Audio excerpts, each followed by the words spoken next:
Hello everyone, and welcome to Living by the Law, the podcast discussing fictional worlds and how wondrous and ridiculous they are.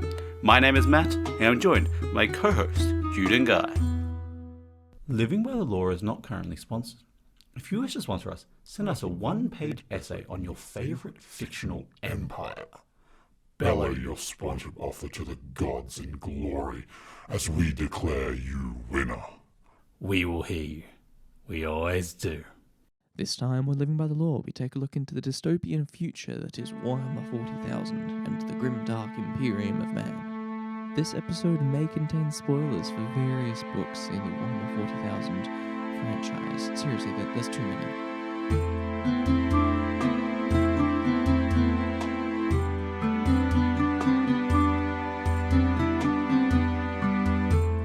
Really fun fact about the Pokemon anime.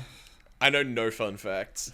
I know no facts about the Pokemon anime. You want to hear about entropy? There's no fun facts about the Pokemon anime. There's plenty of fun facts about the Pokemon anime, including the fact that Brock uses his frying pan as a drying pan. Is one of my why the fuck wouldn't it be about Brock? No. That's a fun line. But what's that James quote? Let's beat these women back into the Middle Ages. Let's beat these women back to the Dark Ages where they belong. That is the quote from the Pokemon out of context is so bad. Oh yeah. Honestly, in context, he's saying the exact same thing as you think. It's just very funny at the time when they use that line. It's funny because James is like the most James is one of the best characters. James does drag. James accepts his. He's such a male role model too. I love him. He has loved the character, and then he just whips that out of nowhere. Anyway, it is very good. Nice. Do you know Meowth got cucked? Yes. He learnt English, so he could... learnt English, and then the female Meowth he was trying to impress was like, "What the fuck are you doing?" And then didn't talk to him. So now he just knows English and he's smarter than all of his peers, and so he's abandoned by them. Honestly, one of my favorite Pokemon moves is when Snorlax here uses uses Hyper Beam on the ground to make himself go very far into the air, and then he just flattens the enemy Pokemon. They just die. Basically NASA. He meteor strikes them. Anyway, the fun fact he is still better than Space X. What? SpaceX. Yes. Yeah. Oh, is that where he got the X from? No, he's been obsessed with X for so long. Don't worry about it. Don't make this the topic. What's the fun fact, Matthew? The fun fact is, you guys know how in the anime, how the first episode, Ash in his sleep hits his alarm clocks and it falls off and shatters, and so he runs. He's late and he misses the Pokemon starter. So all the starters that you get in the original game. So Bulbasaur, Charmander, and Squirtle, they're all taken, right? You guys watched the first episode of Pokemon anime, right? No, but I know all of it. Yeah. So he goes, well, there is one Pokemon, but he's a bit temperamental, and he gets Pikachu, right? And that's how he ends up with Pikachu, and they have to win each other's trust, you know? Anyway, there's a theory that all along Oak was going to give him Pikachu anyway. Because I think I know this one actually. Because there's a movie called Pokemon Forever, in which the team travels back in time to they meet a little kid called Sam, and they help Sam. They help Sam save Celebi, and then Celebi lets him go back into the future. Celebi has time traveling powers. It's one of Celebi's main abilities. But yeah. Of course. And they also have a very powerful Pokeball that never comes back ever again, even though it's in the past. Don't worry about it. What about Sam? I need to know about Sam. Sam, who meets Ash and becomes friends with him, ends up to grow up to be Samuel Oak, Professor Oak. So, Samuel met Ash, and when he was growing up, he clearly was like, that's fucking Ash. That's the guy I fucking met. I need to give him Pikachu so all the events happen the exact same way and Celebi is saved. Yeah. Sorry, the context on that must be so frightening.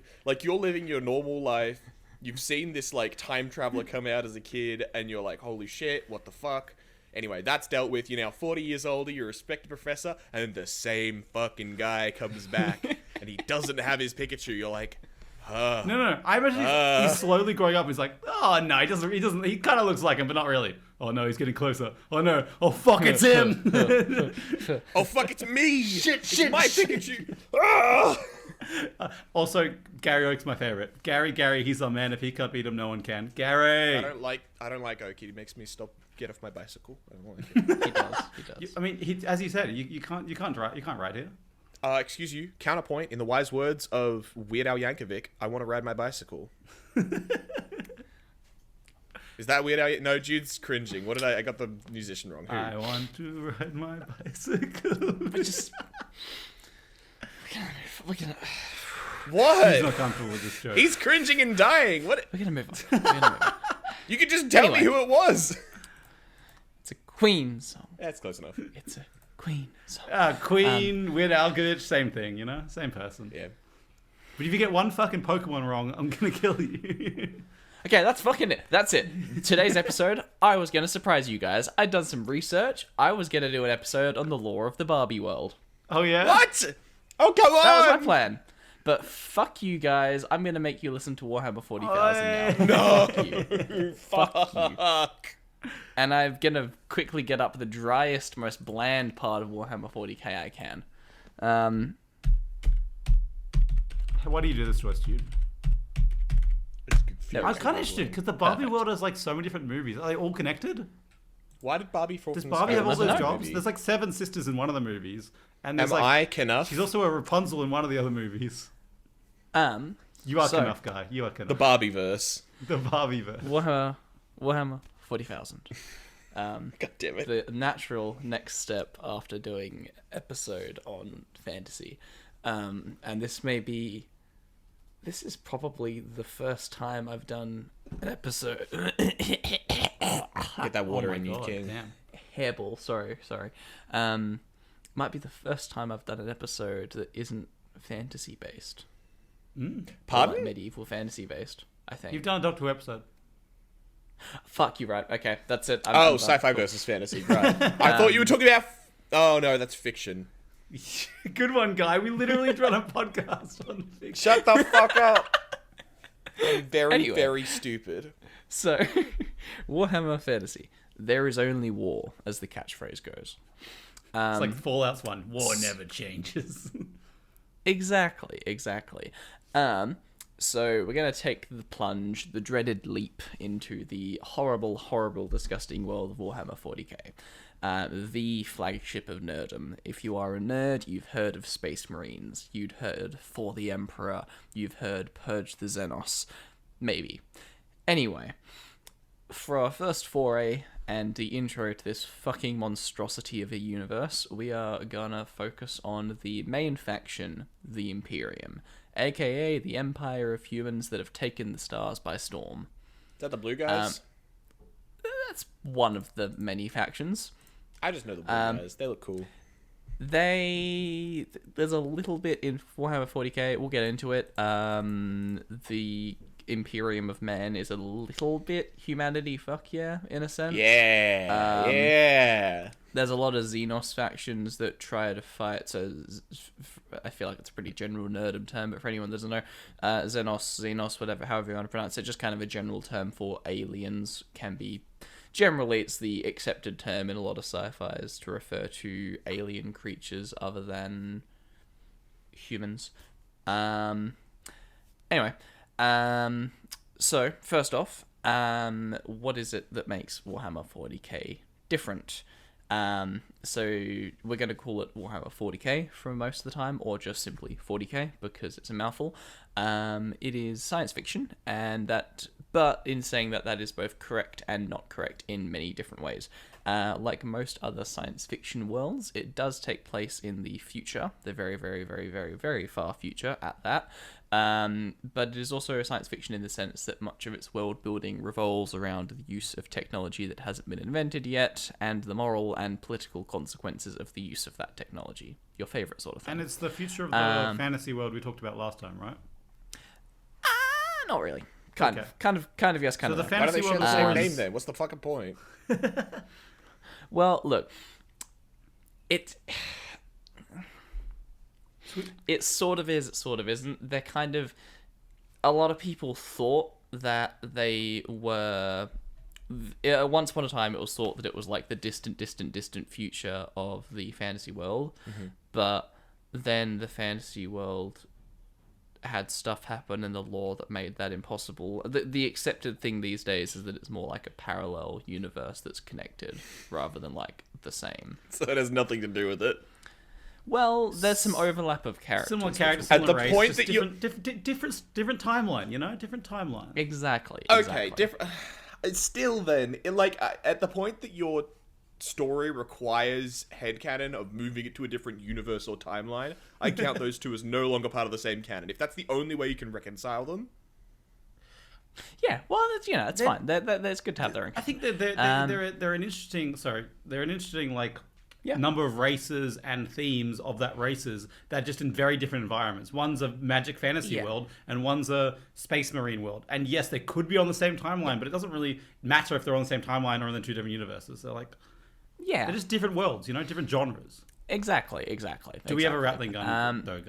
Jude. That's important. Not quite. I'm done. I'm out. That's good. No, I'm good. fucking rattling gun. The last episode had a rattling gun and it was really cool, and I'm out. It's all good. Yeah, soz. Shit myself and die. So that being Space said, rattling 40k gun. Right there. isn't exactly the classical spacefaring science fiction like Star Trek.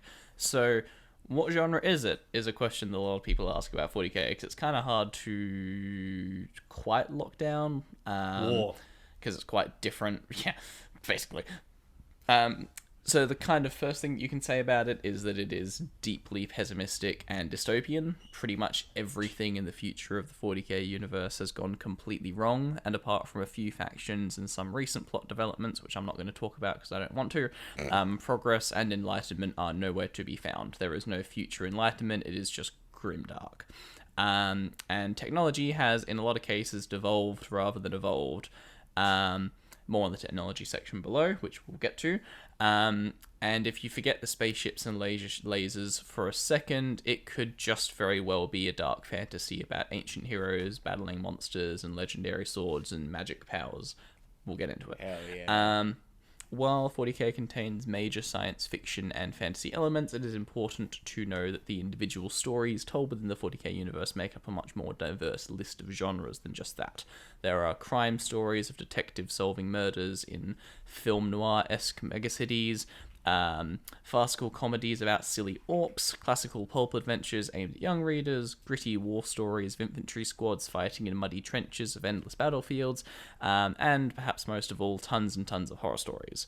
So that kind of leads me to the general accepted thing for 40k is calling it grimdark science fiction. Yeah, I've seen a lot of the horror it's stuff. kind of It's like online and like yeah, stuff I've, there is. Yeah, there is a lot of horror involved, but it's one of those things where it is such a disgusting monstrosity of a lore because, so it's, as we said in the first Warhammer Fantasy episode we did, it's Games Workshop's one of their flagship games. It's been around for a very, very long time now. Every time they release a new rule book, a new rule supplement, a new book connected to the rules, there's more lore added in there. Every time they release a new mod, I mean, this company, especially for 40k, they release models pretty much every week. Every time they release a new random model, there's some new little tidbit of lore attached to that model where it fits into the universe. They're always working, like, twice a year generally, maybe even more often they'll do big supplement releases that have a massive story development, and then sometimes those things will have really big revelations about the history. So it's very much an ever-expanding, ever-growing lore. There is no set-in-stone thing. It is just big, and there's fucking there's like a community page where they're always posting random articles on where they randomly drop bits of lore onto there sometimes, so it's just like, How long has there's a 40k lot. been being developed as a story? Since the 90s. Since the 90s? Yeah. kind of reminds me of a weird way Yikes. of, So not only is it weekly lore splatter, it's like 23 plus years. 20. Jesus Christ. They're in like their 10th edition now, I think. I could be so wrong with that. Might be 9th or something. I get confused between the different games. But yeah. It reminds And me whenever they do like a bigger... It reminds me of like kind of like MCU kind of deal, like especially the comics, like stories you tell like either very fun little fun stories or like gritty, dark stories or very serious, heroic stories. Like, but it also is like, again, adding to that lore or completely flipping that lore on its head every week. So like, yeah, exactly.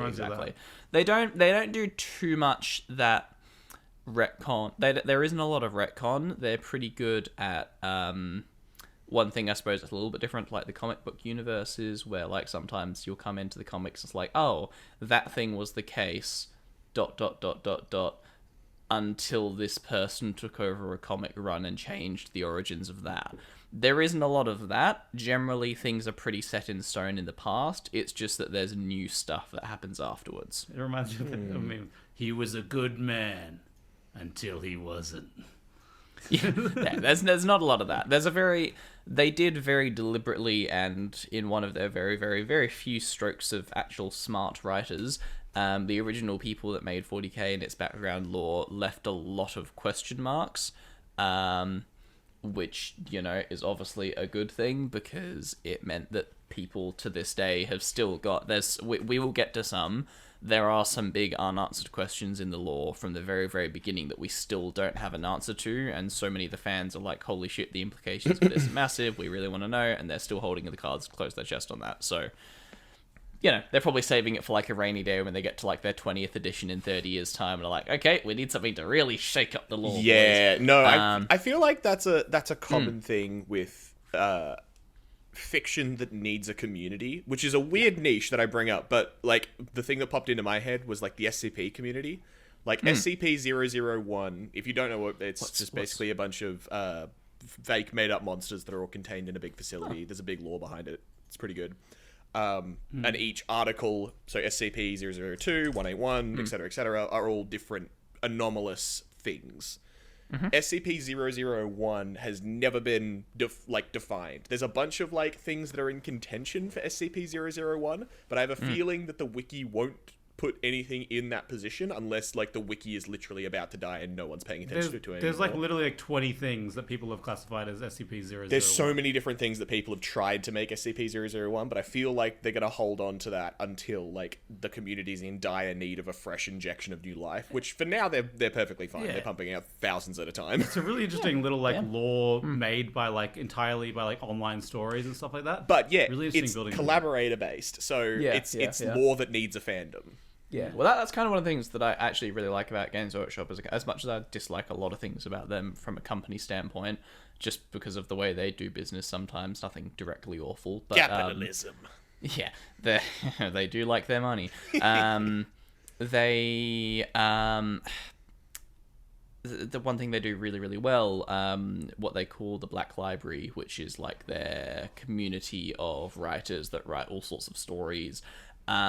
There is a really big community side of it involved, where basically there's a lot of different portals throughout the year where literally anyone can submit stories into the Black Library, and sometimes they'll get published as like a full book and be brought on as a Black Library author. Sometimes they'll be put into like a compendium of short stories. A friend of mine in the hobby that runs a local Warhammer store, she's had like into the double digits of stories published in like their compendiums that have just been sold across the world and stuff. So it's really cool. They're really good at, and that's not these writers being given a prompt by the company. This is them just coming up with a unique story idea themselves in the universe with characters that are made up or whatever, because it's such a bit like it's an entire universe. We're not just talking like, you know, a planet with parallel worlds. We're talking like it's literally based in the Milky Way universe. So you think about all of the possible things that could happen. Like there's a lot of room for small, unique stories. Basically, it's really interesting concept, because like open source is really good, right? So people contributing, 100%. No one really owns it. It's everyone for use. Like that's really good. It feels kind of like that, where it's like an open source lore. It like lets the people do. But I can see two problems with it. One, it's good that they kind of pick and choose, obviously, because 100%. People sometimes don't know what's best for them. To be honest, sometimes the fan base does not know what they want. Also, it does seem really weird though, because it does seem like they're letting people write their stories for free and then publishing them and saying, "Look at this." No, I mean, I'm pretty sure they get paid. Okay, for they it get paid if from they get memory. chosen. They don't just go, haha, free real estate. I took your fan fiction and now it's mine. Yeah. I think from memory it depends a little bit on the it depends a little bit. Some of like the short story compendiums they put out, they're usually stuff they put out for free. They don't make money off of them. Yeah. Anything that they actually charge for, you would be a paid writer for them. But generally, like the short story compendiums that like they'll pick completely random people for, they're more like a platform that they'll release for free online on their websites. People can read them, and then people may say, "Oh wow, that person's short story was really good." And then that person may get picked up to write an actual novel under them, that sort of thing. Yeah, so it's for all of their many capitalist horrible Impulses. people stuff, it is one of the few things they do quite well, their lore and the way they garner a community. So anyway, continuing on, when does 40k take place? Any guesses? The year 2000. Y2K has taken us. Y2K, no! Y2K sent us into the hell's dimension. So, around 40,000 years on from now, in the 41st millennium. Wait, 40,000 years on from now? 40,000 years on from the year zero? The 40, it's in the 41st because otherwise it'd be millennium. the 43rd. 40,000. Hey, this is the Nerd Podcast. You're not going to get away with that bullshit. I'm actually you. How dare you, I'm actually me. Year It has a 40,000. very important and highly detailed prelude that takes place 10,000 years before the current years, in the 31st millennium, and we'll talk a little bit about that, and that is a very important part to the lore. But one thing that's kind of interesting, and a fact that I didn't know, because I've been out of the hobby for a while, the story has progressed enough to the point where the writers have actually said they're getting really close to being in the 42nd millennium, which I find kind of funny. Let's go. Yeah. 42K, They baby. have to call it Warhammer 41k.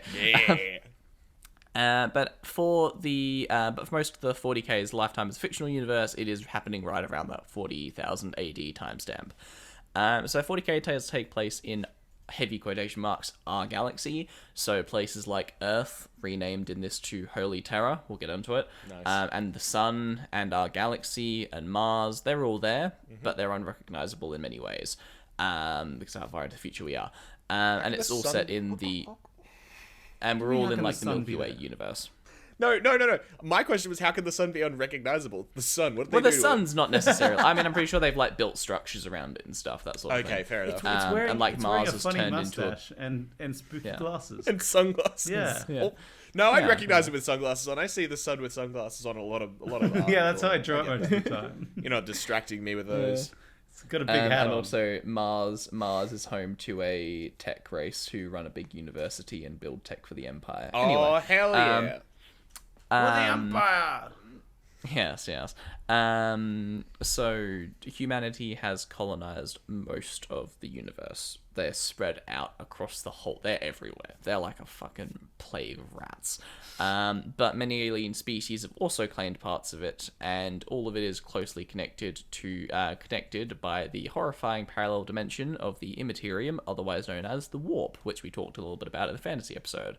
The Warp is a chaos-infested realm that defies the laws of physics, letting civilizations of the galaxy use it as a very, very dangerous and reliable form of shortcut to get fast space travel. So people can have access to something called a warp drive, which lets them use the demon dimension to travel across the universe very quickly.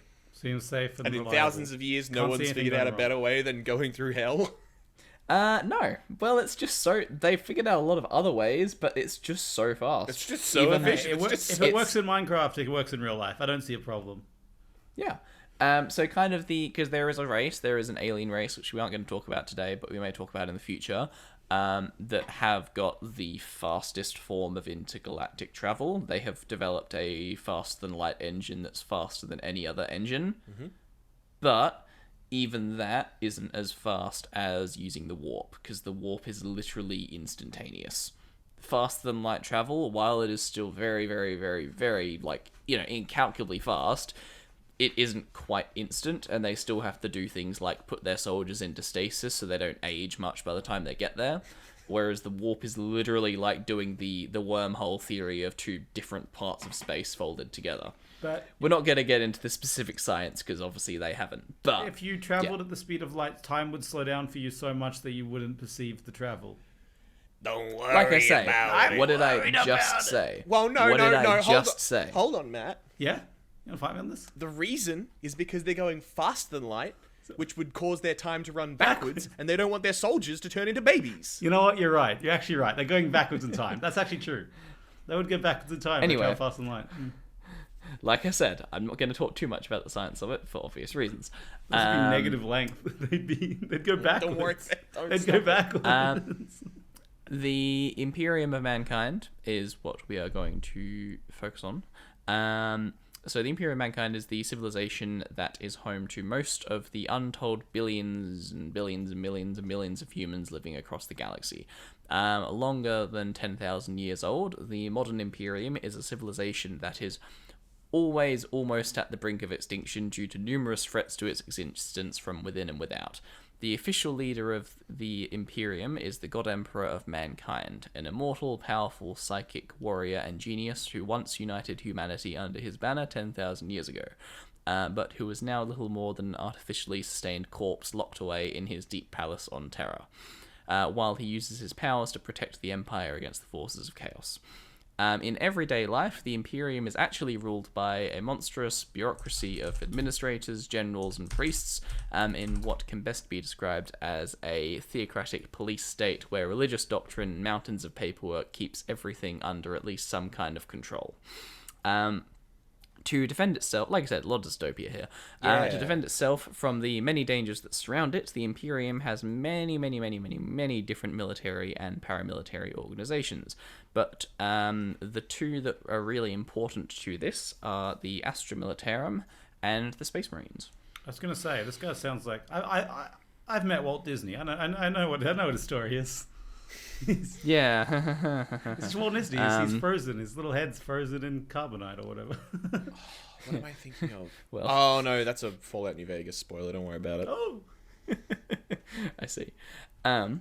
So the Astra Militarum is the in a lot of ways they're kind of like the other arm of the imperial military power, because the Space Marines are like the big flag poster boys. They're the big chunky blue armored ultramarines. Hell yeah, I and the like other them. They're cute. And the other colored armored dudes, whatever. So these kind of like just military for the Empire, kind of like fascist? Is that kind of the vibe with these guys? All imperial? I mean, I don't want to say it, but like, yeah. Yeah. Hey, look. It's a problem with the word. You say fascist and it sounds like you're being hyperbolic, but sometimes there are. It's okay. it's just the definition of the word, but it's like... It's also like, just because we can acknowledge they're fascist doesn't mean we can't say they're big boys and they look really cool and they do cool shit. We don't agree with them, but they got a chainsaw and I fucking like that chainsaw. Look, we're dealing with a intergalactic empire who one of their genuine options, this isn't even like a absolute last resort, one of their just genuine methods of dealing with a chaos incursion or like a big alien attack is, okay, we'll just destroy the entire planet, don't worry about it. It's an easy go-to, you know? Sometimes you just, it is. There's a lot of planets out there. And with no evacuation, mind you, everyone that's on it will die, it's fine. The Space Marines who went down there knew it was a chance. They just didn't think it was going to come from us. Oh, yeah. Oh, no, they're always prepared for the possibility it'll come from them. Fire the cannons! But sire, the troops! Just do it! Actually, no. The Space Marines are generally safe. They generally evacuate them. It's these poor guys, the Astra Militarum, that don't get evacuated. They're just the general suckers. So instead of... Okay, so picture a Space Marine. We'll get into them. Picture this nearly 8-foot tall, genetically modified, literal... Think Captain America, but like times 20 in every possible way. Like an absolute alpha chad clad in like a impossibly advanced, sophisticated armor suit with this machine gun that fires exploding bullets. And then picture just a regular dude. Yeah. That's the Astra Militarum. They are just a whole bunch of regular dudes. There is a... He's got a gun. They gave him a gun and he's like, go get him. Go get him, Tiger. What I'm going to do is send you a picture of them. I'll send it to the Messenger group chat because it's the easiest thing.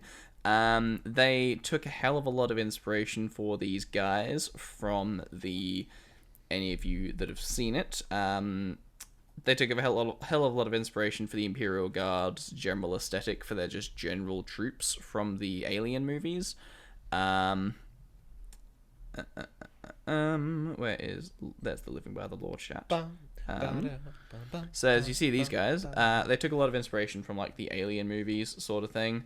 Oh my god, they kind of it just looks like Starship Trooper.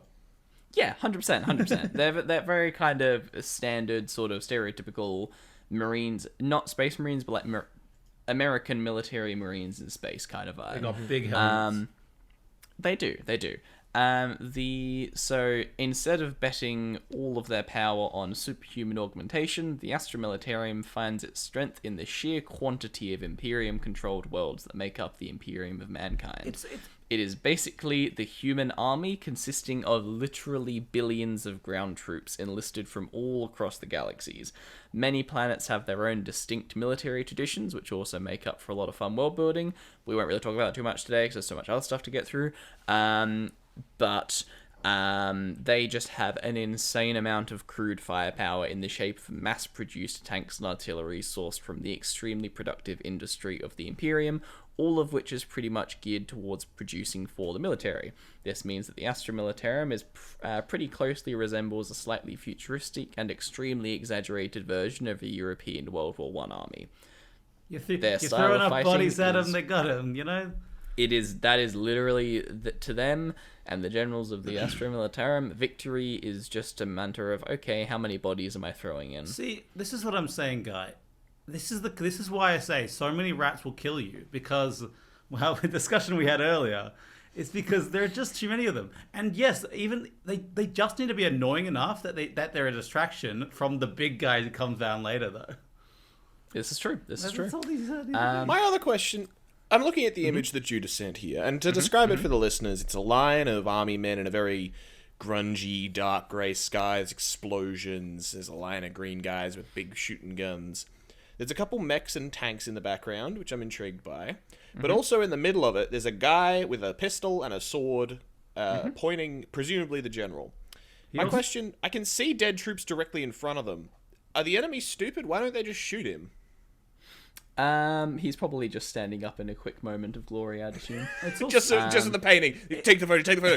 Okay, I'm gonna stand. 3, 2, 1. Oh! It's also literally a painting. They probably just made it and they put him at the front just to make him look cool. Nah, he also looks like a pirate. They've made photography. He does. So that dude is an example of a commissar. There is a lot of inspiration from the Russian military in like World War I, World War II era for the. I can see that. They've got their basic conscript soldiers that are just thrown into the meat grinder with not maybe enough training and not maybe enough weapons behind them.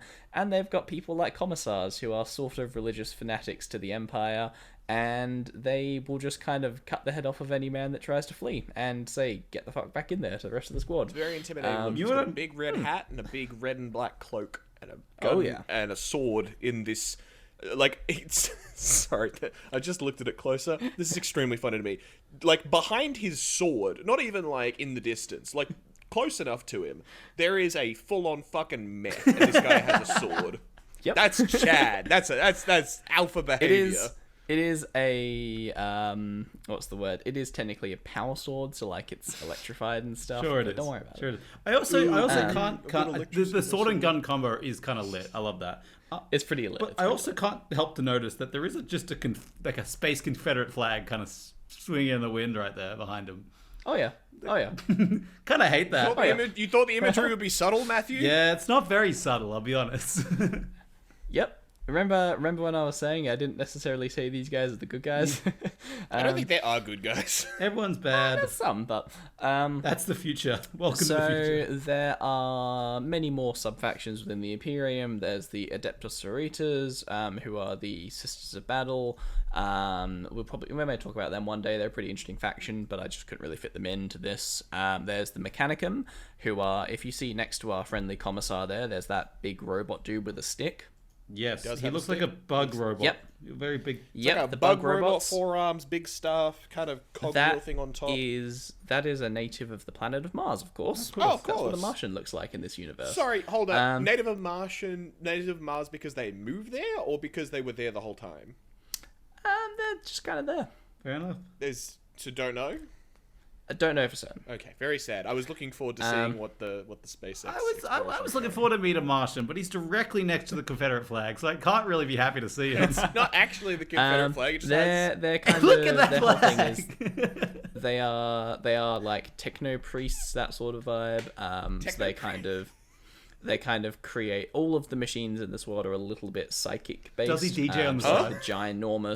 The ginormous mech in the background, like to the top left corner, is what's called a Titan. So this would be like, for the viewers at home, a big like Imperial class Titan would be like bigger than the Empire State Building sort of level of mech. Like it's fucking gigantic. See, that's the kind of mech on a literally, like, battlefield that I don't think you need people on the ground when you have something that big. No number of people are going to take that thing down. That thing is just a separate battle. That's having a separate battle on a whole different scale. It's like me versus the rats. is. At that point, like, there's no point trying to... No, the rats are... That's like me versus ants. I don't think ants could kill me. Oh, that's a challenge. Ants are crafty. Rats could kill me. No, ants could. Rats couldn't. Ants could. Ants could not kill me. I would die against one ant. He's actually deadly allergic. All right. So, there's also the Inquisition, who are another faction that are even more whole another shades of fucked up. But like I say, we won't get into them just yet today. So the Space Marines is the main thing we're going to talk about today. They are a superhuman force of genetically altered and biochemically augmented elite warriors created as 20 original legions with 20 different superhero-like Primarch leaders who were created by the Emperor at the beginning of his Great Crusade. Following me? Basically. Yes, Matthew? I like these guys very much. I have one question. Does the suit jack them off? No, it definitely does not. Why not? What the fuck? Halo's Master Chief is better now. Yeah, true. I think they might be sterile. I could be wrong. I feel like I remember them being sterile. but I'm not sure. Go. It jacked them off too hard. They know it can be jacked off. No. Tore my dick asunder. I think also with Master Chief, most people, if they ever experiment on you too much and make you a big swole man, I think you're pretty much sterile. Yeah, most of the time. It's kind of how it happens. Yeah. It's part of the process. Yeah, look. Witches, Anyway. Halo, Master Chief, probably Captain America. He hangs up the Hulk way too much to be sterile. What do you know mean? what I mean? Captain America don't fire blanks. Hey, he hangs out with the Hulk way too much. That man gives off gamma radiation. Okay, What are you thinking? What are you thinking, guy? What are you thinking? I thought the Hulk crushed his nuts. Got your balls. He's jacked him off so hard. He got fucking ripped his dick No, he off. does the ball tap joke and just fucking annihilates him. It's kind of funny. Oh, I can imagine the Hulk being really sad about that because he wanted to join in on the joke and he just just blew up someone's Can we nut. go back? I prefer the space fascists to talking about. Oh, busting Captain America straight up. Anyway. Turning them into Captain dust like America- the Machamp punch. He's busted a nut. Not one out for the cat because he can't do it. All right, I'm continuing. USA. The USA. Space Marines are set apart from the rest of human society. This is in part because they are barely human. They're taller and stronger than ordinary humans, and they also look somewhat distorted from the human form because of all their implants and extra organs. We'll get into it. And they don't die from old age or from most diseases, so some are thousands of years old. Most of them don't really get to live that long, but some are. Vibes. However, their separation from the rest of humanity also is due to the sometimes pretty bizarre warrior monastic cultures of the Space Marines. To just name a few, the Blood Angels chapter suffer from an almost vampiric disease which stems from the collective trauma of the death of their Primarch, which can drive them to go insane and enter a berserk state of on the battlefield. The Iron Hands replace their various physical limbs with mechanical augments to overcome the fragility of the human form. The Space Wolves live for glory and renown, but also carry a curse where they can sometimes just turn into a werewolf. Of course they can. Vibes. The Black Templars are xenophobic crusader zealots covered in religious iconography, and so on. They're all pretty wild. I like how they're just kind of like fantasy tropes in a modern setting. You know, they're just turning pretty much. But also, Pretty much. what was the first one? What was that? What they lose? Their Primus? Their Primarch, which we'll get into. That was the, if you heard me say at the start, there's 20 legions of original Space Marines, and they were each based off of 20 Primarchs, who were the original creations. Interesting. I'm interested in what the hell that is.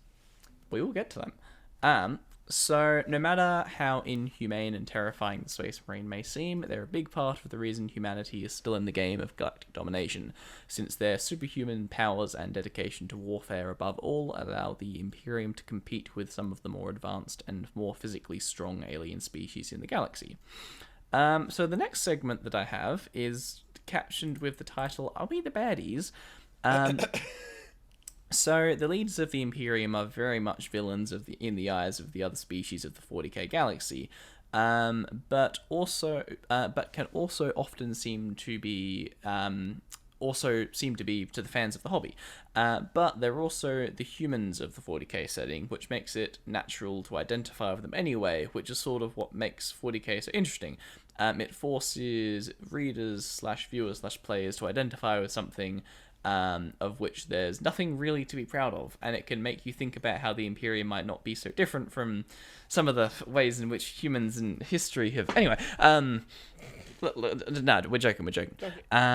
One thing that's important to know about the Imperium for someone that's new to the lore, however, is that whilst the Imperium of mankind, especially the Space Marines, might be the protagonists, they are not the good guys. The Imperium is an incredibly cruel, unbelievably oppressive monster of a civilization that is horrible to its citizens and its enemies alike. Oh, so humanity. Good to know. Like Bowser.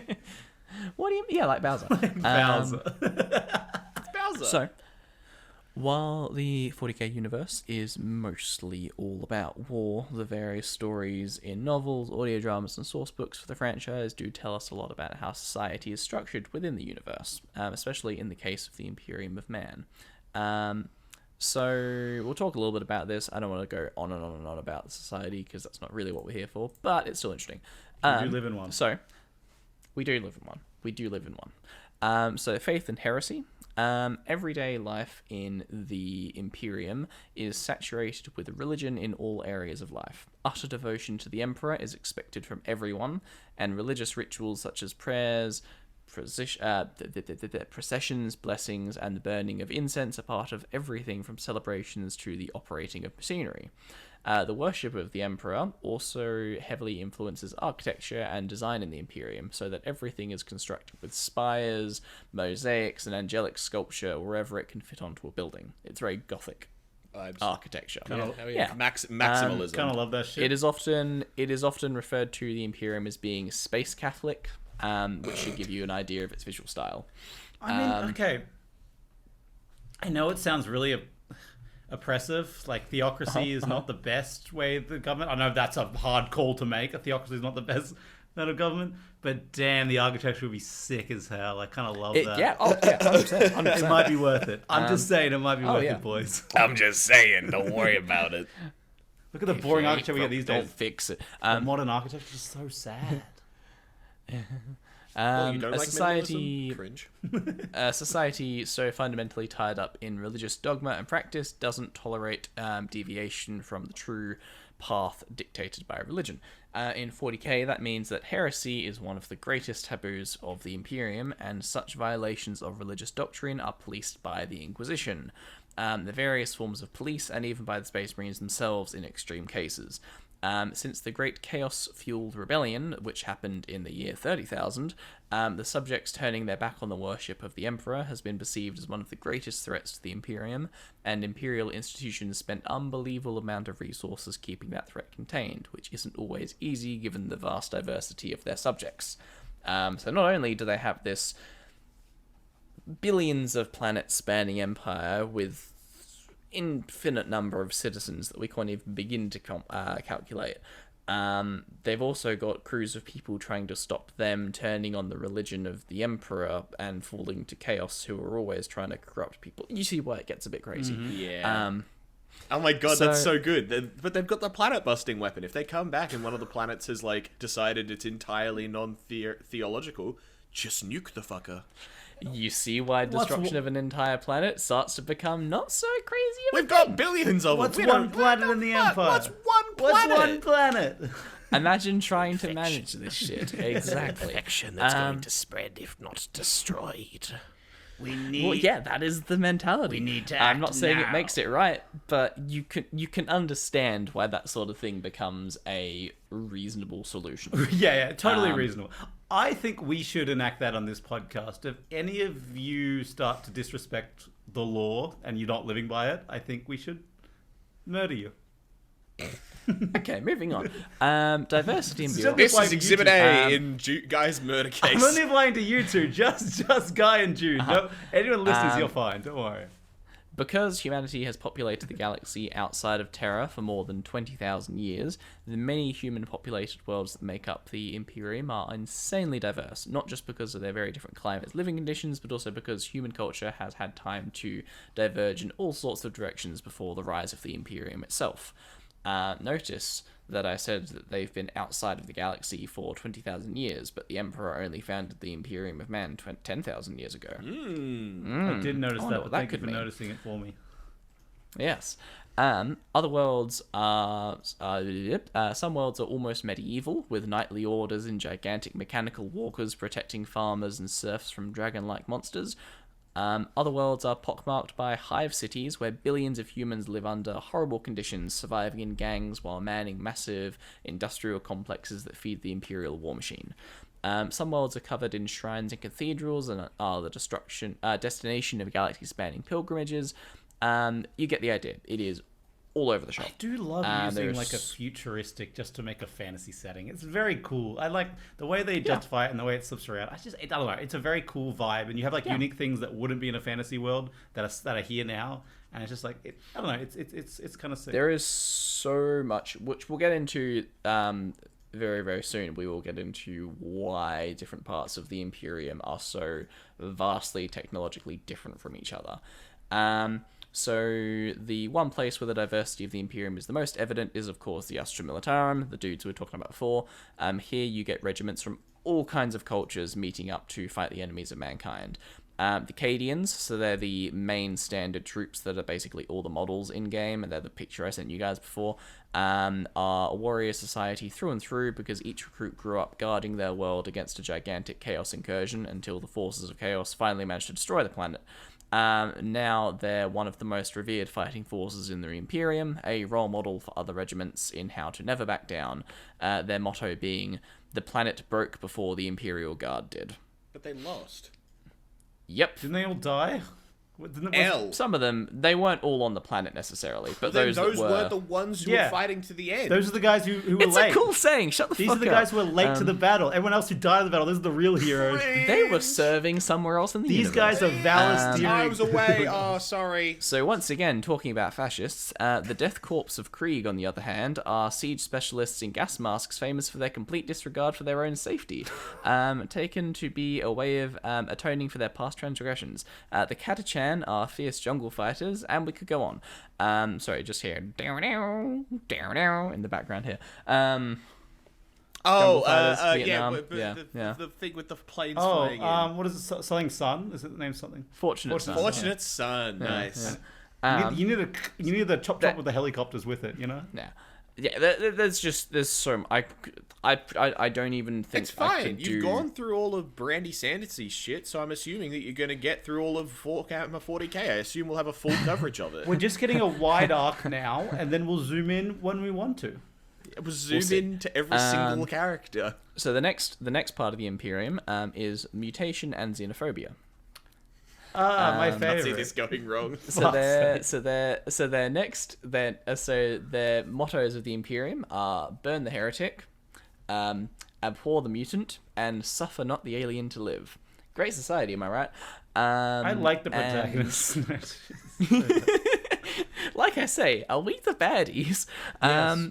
Mutation is common in the Imperium since humans evolve and are exposed to all sorts of influences and radiation and warp power all across the galaxy, and the Imperium does not tolerate it. Such as the superhumanly strong ogres who perform many important tasks of the industry and military, but they're also kind of living very tightly under the thumb of you better work for us or we're going to kill you. Can I ask? Yep. When we talked about Warhammer Fantasy, we had a bunch of different races, right? Yeah. Yeah. Do those still exist, or did those kind of exist from mutation from humans in this? What? They were very much their own races in that world. What about in this world? There are space elves. There are all sorts of different variations. So there's the Eldar, who are effectively like space elves, but they're a very different civilization. So there are a bunch of different like civilizations that came from Earth as well. They didn't come from Earth. Ah, so in this world they came from different planets. They're all aliens. 100%. Humans. It is very much based on our real modern world, and in theory, you know, obviously, like not, but yes, but no, but yes. Terra / like Earth in this world could be our world in however many thousands of years. Like it's got as much like it is assumed that our current world history is the same on this planet, just stupidly far into the future. Yeah. I was just implying it because I knew they were all existing on one Earth originally. I didn't know if that was still the case. Yeah. Okay, Not cool. in this, not in this. Like I say, they are different worlds in that sense. Cool. So mutants whose abilities stray too far from the baseline human are hunted down and exterminated. This is mostly due to the boundary of humanity that the Imperium polices, that between the human and the decidedly not human, the alien.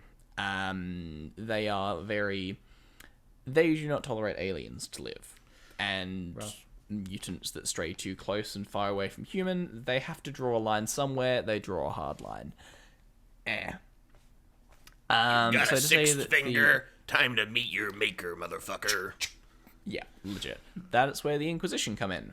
Kind of. No, so not to the say Inquisition. That the Imperium... to say that the Imperium... It's the Inquisition are the ones that can authorize for the planet to be destroyed, by the way. Spanish are at it again. It's always the Spanish. They are. First the so to Aztecs, say now the planet. So to say that the Imperium always has religious. a strange relation... Shut the fuck up. To say that the Imperium has a strained relationship with aliens, or Xenos, is a huge understatement. In most cases, humans of the Imperium kill aliens literally on sight if they possibly can. There are numerous exceptions, of course, the age and size of the Imperium being what it is. There's all sorts of instances of the Imperium working with aliens. So the Eldar, who are another race we may talk about one day, they're kind of like space elves, to put it really, really simply. Have time and again served as council or temporary allies to the Imperium, but that doesn't mean there's also not a million and one instances of the Imperium having brutal battles against the Eldar where they murder them horribly.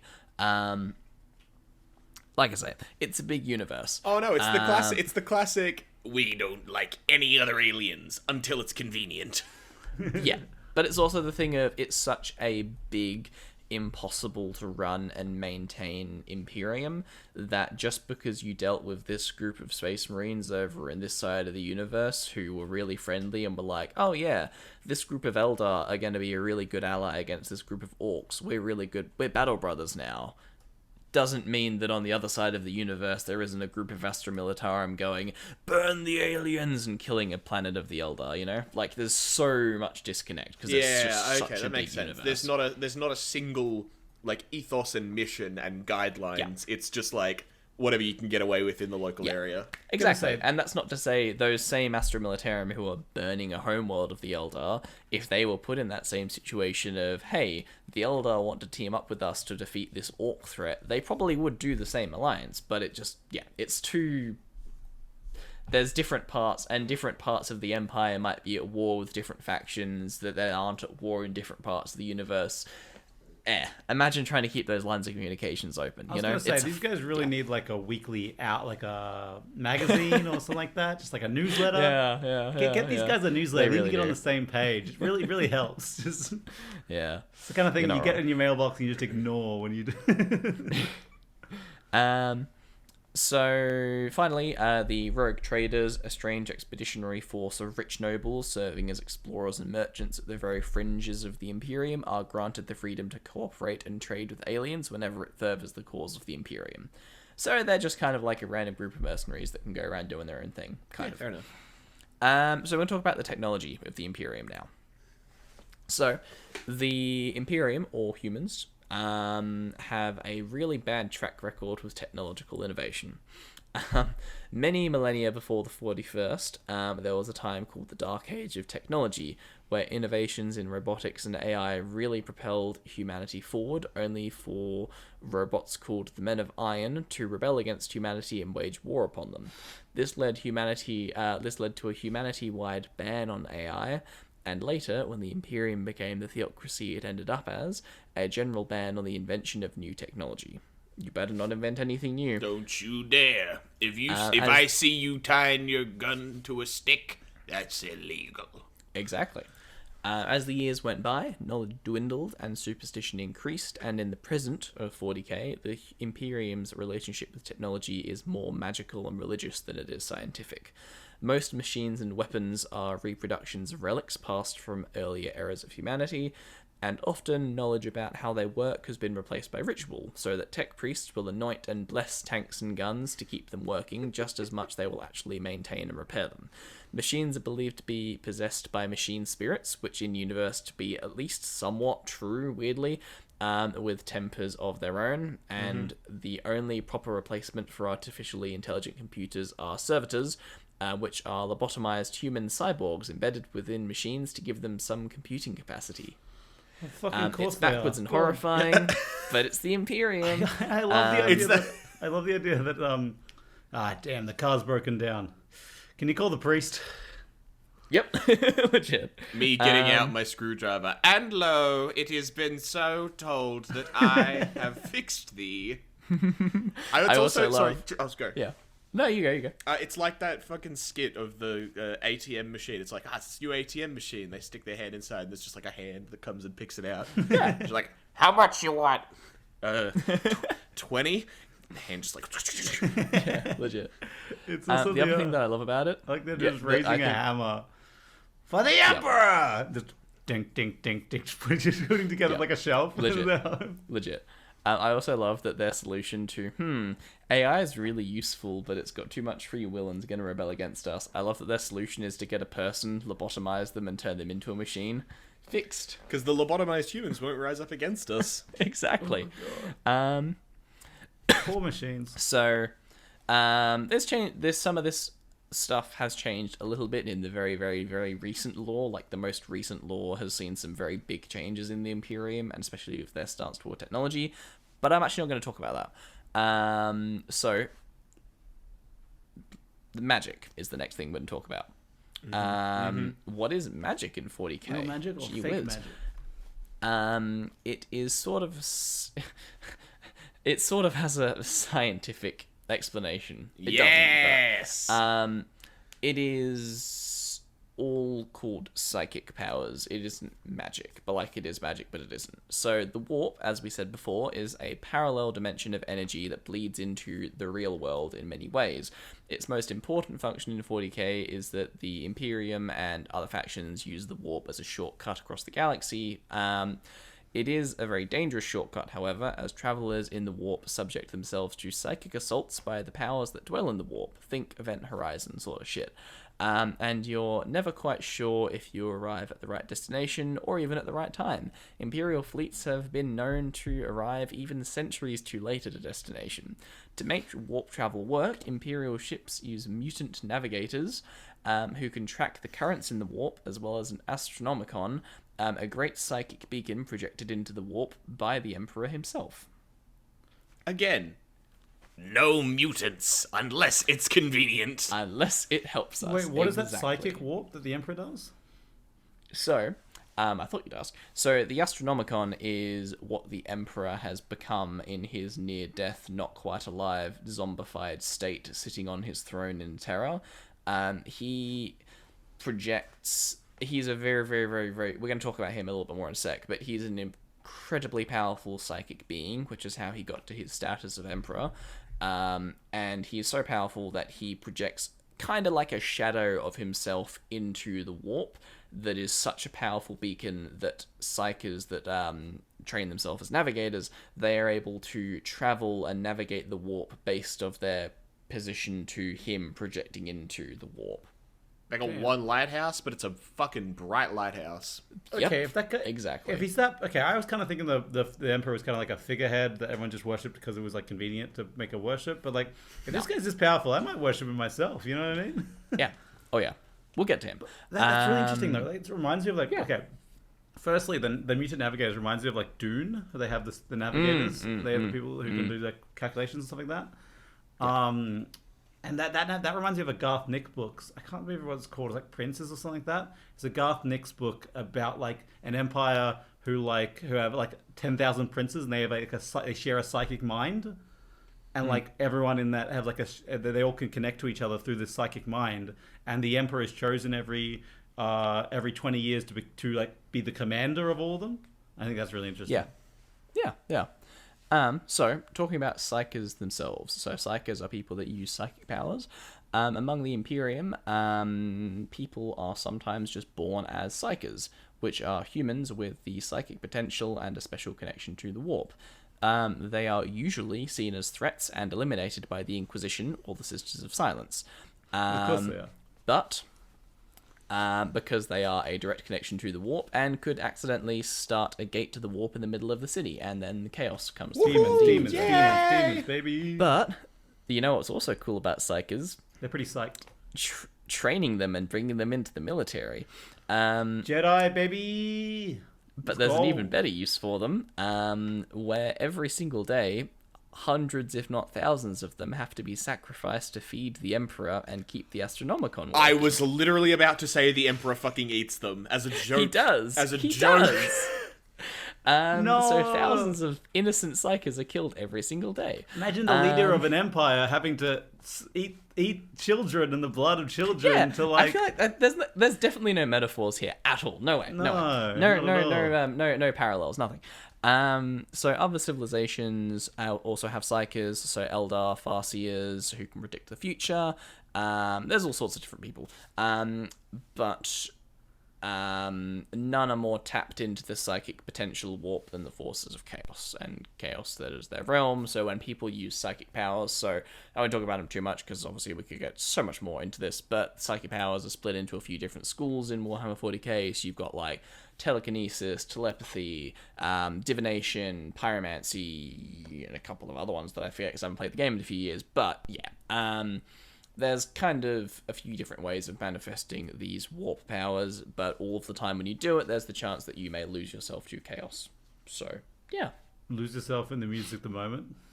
She pyromancy until I chaos. Yes. We're going to go on to the Emperor and the founding of the Empire now, which is... I don't want to say the main part of the episode because that implies that it's bigger than the other part, but like the part that I wanted to talk about. But all of this has just been context to the one thing you want to talk about. It's a lot of context. But it was like My brain is 60%. melting, dude. Yeah, I know. It's but for it's the okay. warp, don't worry. It is for for the the warp. warp. Don't worry about it. Watch out for the chaos demons. They're coming. So the Emperor of Mankind, also referred to by his faithful, by God Emperor, the Master of Humanity, or simply the Emperor, and who sometimes referred to himself as the Revelation, and is known to the forces of chaos as the False Emperor or the Corpse Emperor, is the immortal, perpetual, and psyker who serves as the reigning monarch of the Imperium of Man. So, Jude, you called him an immortal perpetual. What's that, Jude? I'm glad you asked, Jimmy. Thanks, Jimmy. A perpetual... Classic Jimmy. Yeah, classic Jimmy. So a perpetual is a being in 40k that I will talk about a little bit more in a different episode because once again, there's already enough information in this. All you need to know about them in this, they are a somewhat mutated being, more mutants, that they have kind of untapped their cellular regeneration to the point where they will infinitely regenerate their cells. It's kind of like Wolverine's healing factor in the sense where Wolverine is kind of functionally immortal in the sense where he just keeps regenerating. And like, you know, you find there's comics, correct me if I'm wrong, Matt, but Wolverine's come back from he's come back from like one cell, hasn't he? Yeah. That's kind of the vibe of perpetuals in the universe of 40k. They just are kind of immortal beings that will just regenerate themselves on a cellular level. Can I ask, when you say mutant, Yep. because like when I hear the word mutant, I often associate it with like a natural mutation, right? Whereas like if something's been like done, it's like a augmented being, you know what I mean? So how many of these mutants are like, I know we talked about the people that people killed before, that they're mutants. Are these guys like augmented purposefully, or are they still mutants? Like Purposefully augmented. okay, yes. okay. I feel like that's slightly different because of like a purpose in it, you know? Yeah. I believe it is Perpetual's the knowledge to create them. Either I'm pretty sure the knowledge to create them doesn't exist anymore. They were kind of a one-off thing, and they were kind of connected to the warp, I believe. The way these guys respect information, I don't doubt it. Yeah. Probably burnt it. Yes. So yes, a very powerful Psyker and a Perpetual. The Chaos Gods and the Demons of the Warp. So if you remember, we talked a little bit about the Chaos Gods last time we did Warhammer Fantasy. So you got Papa Nurgle, who's like the diseases and decay and stuff. Mamma mia, Papa Nurgle. I do like Papa Nurgle. Papa I'm Nurgle. just imagining. Great unclean one, my beloved. Now, I was gonna say that he was like diseased big boy. Now I'm just imagining like a mafia boss. Yeah. Then we've got like Khorne, who's the blood god, skulls and death and wrath, that sort of thing. And then Blood you've for the got blood Tzeentch. god. That exactly. Man. That's another classic quote. Then you've got Tzeentch, who's like the secrets and arcane stuff, and then you've got Slaanesh. Secrets who's for all the about, Zinch like, god. And then you've got Slaanesh, who's all about like sex and passion. And Sex for the emotions Slinch god. Yeah. I'm there's a lot of sex that. in here. I imagine they're all Boston Mafia. Now every one of them are a different like mafia member. Yeah. I'm fucking over here. I'm fucking. There's like I got a lot of there's the blood god. He's like, I gotta kill him. I gotta knock him. Just gotta kill him. Like knock him out. What's the middle one? Sorry, what's the third one? This Tzeentch secrets. Yeah, that guy kind of knows shit. He if you need to know something, he knows it. He's got a guy who knows a guy who knows a guy. You know what I mean? Finish. She's horny. What about it? Anyway. And the disease guy, we don't want. Jimmy's just been sitting there for 20 years. We haven't moved him. We just feed him. Jude wants to. So the Chaos Gods and the Demons of the Warp refer to the Emperor as the Anathema, for he is literally the greatest embodiment of universal order in the galaxy, and is pretty much the one and only singular foe in the entire cosmos of Warhammer and GW's creation that the Chaos Gods actually fear. He was and remains the most powerful human psyker to have ever been born. How do you spell it? How do you spell their name? The Emperor. Oh, the Emperor. Oh, I missed that. I thought it was another name. Sorry. Nah, it's all good. Yeah, they refer to him as the Anathema. Anathema is just like a word for like big opposing force, that sort of thing. If you type in anathema, it'll autocorrect it. To be fair, he's fucking dead, and he just appears in their realm like a spooky ghost. And it's like, get the fuck out of here, man! What the fuck you doing here? So I have a quote. I'll say, Guy. It's not so much a quote, more just a descriptor. So I can give my voice a break. This is just a bit of a description you can give us about the Emperor in his current state. The in guy the keeps 40K. muting his mic so I don't get heard coughing. Great. I know. And I'm going to do a fucked up voice for this as well. So I'm going to ruin my vocal. I'm not going to talk by the end of this episode. It's okay. He has sat immobile, his body slowly crumbling within the golden throne of terror for over 10,000 standard years. Metric or imperial? Although once a living man, his shattered, decayed body can no longer support life, and it is kept intact only by the cybernetic mechanisms of the Golden Throne, and a potent mind itself sustained by the daily sacrifice of thousands of lives. Also, clearly, Imperial years is the Empire guy. Come on. That's true. Yeah, he's right. He's right. I do love how I looked up the Emperor, and I have 3 different heads on him. He's like a big golden guy in a big golden suit, sitting on a throne most of the time. And there's Henry Cavill, very hot, very cool. There's Julius Caesar, I see. Yep. And there's Elon Musk.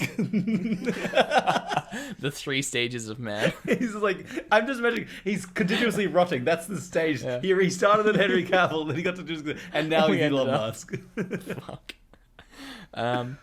So anyway, the Emperor chose to sacrifice his immortal life at the end of the Horus Heresy, which is a big era of rebellion, which we will talk a little bit about later, in the service and protection of mankind. To humanity's countless trillions across the galaxy spanning Imperium, he is nothing less than a god. Through his Imperium, humanity is united and remains one of the most powerful intelligent species in the Milky Way galaxy, as well as its most dominant in terms of both population and territory held.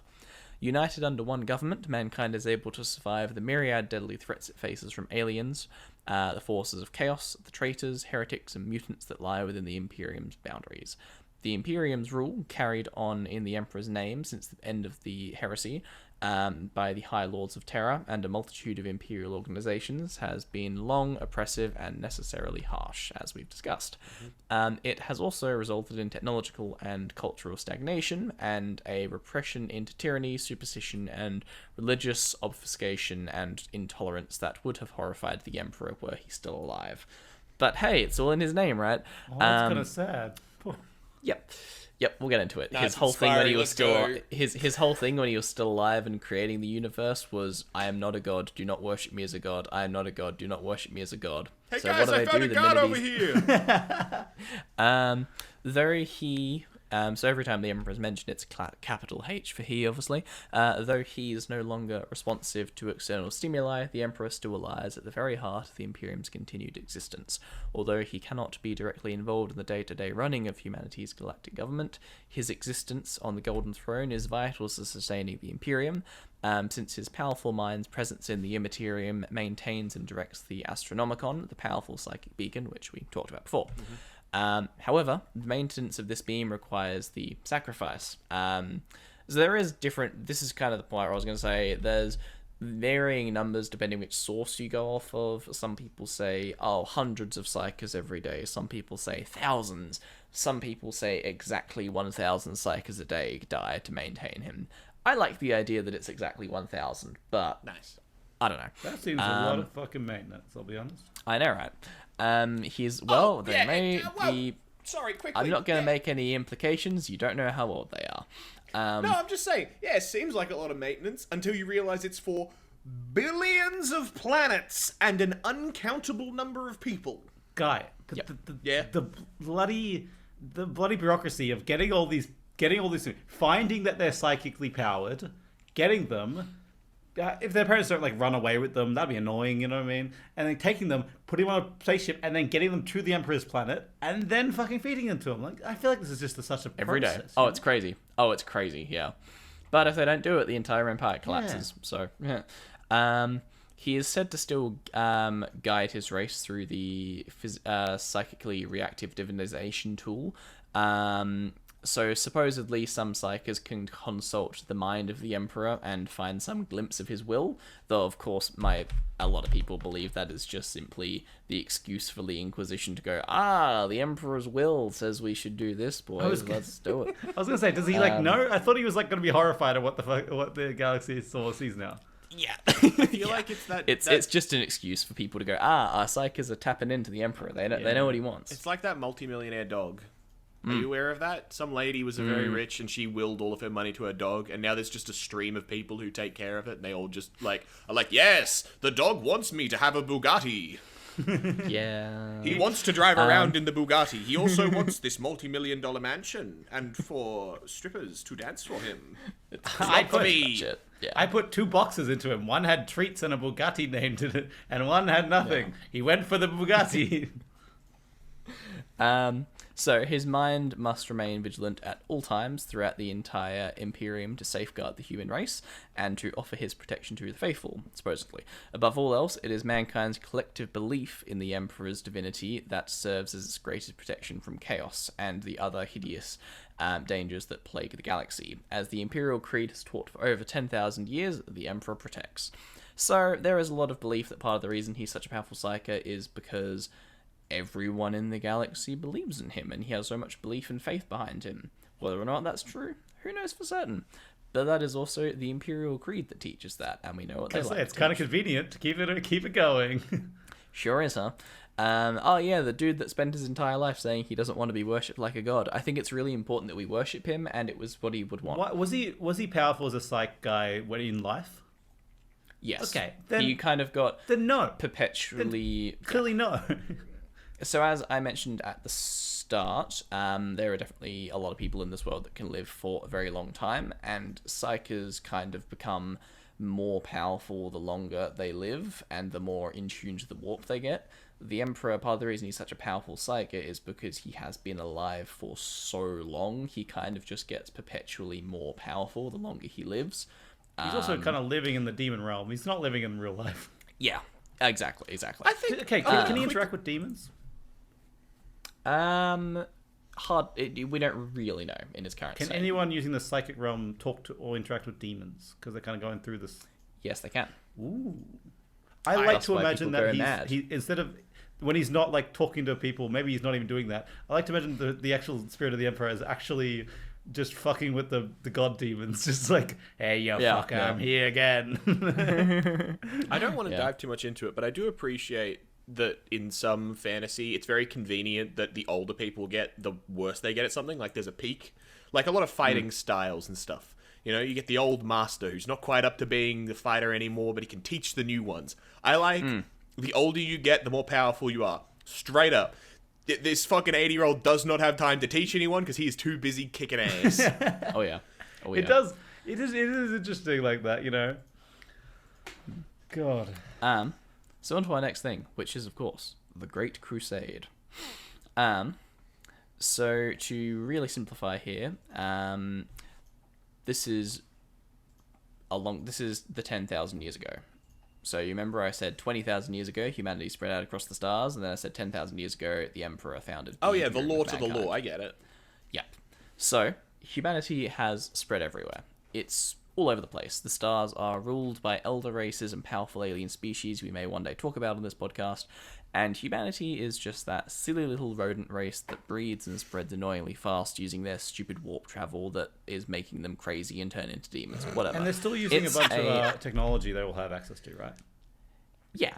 They're basically using all the same tech they have now. But in the grand scheme of things, they're a minor nuisance that the other races just don't care enough about to kill them all. Then, chaos happens.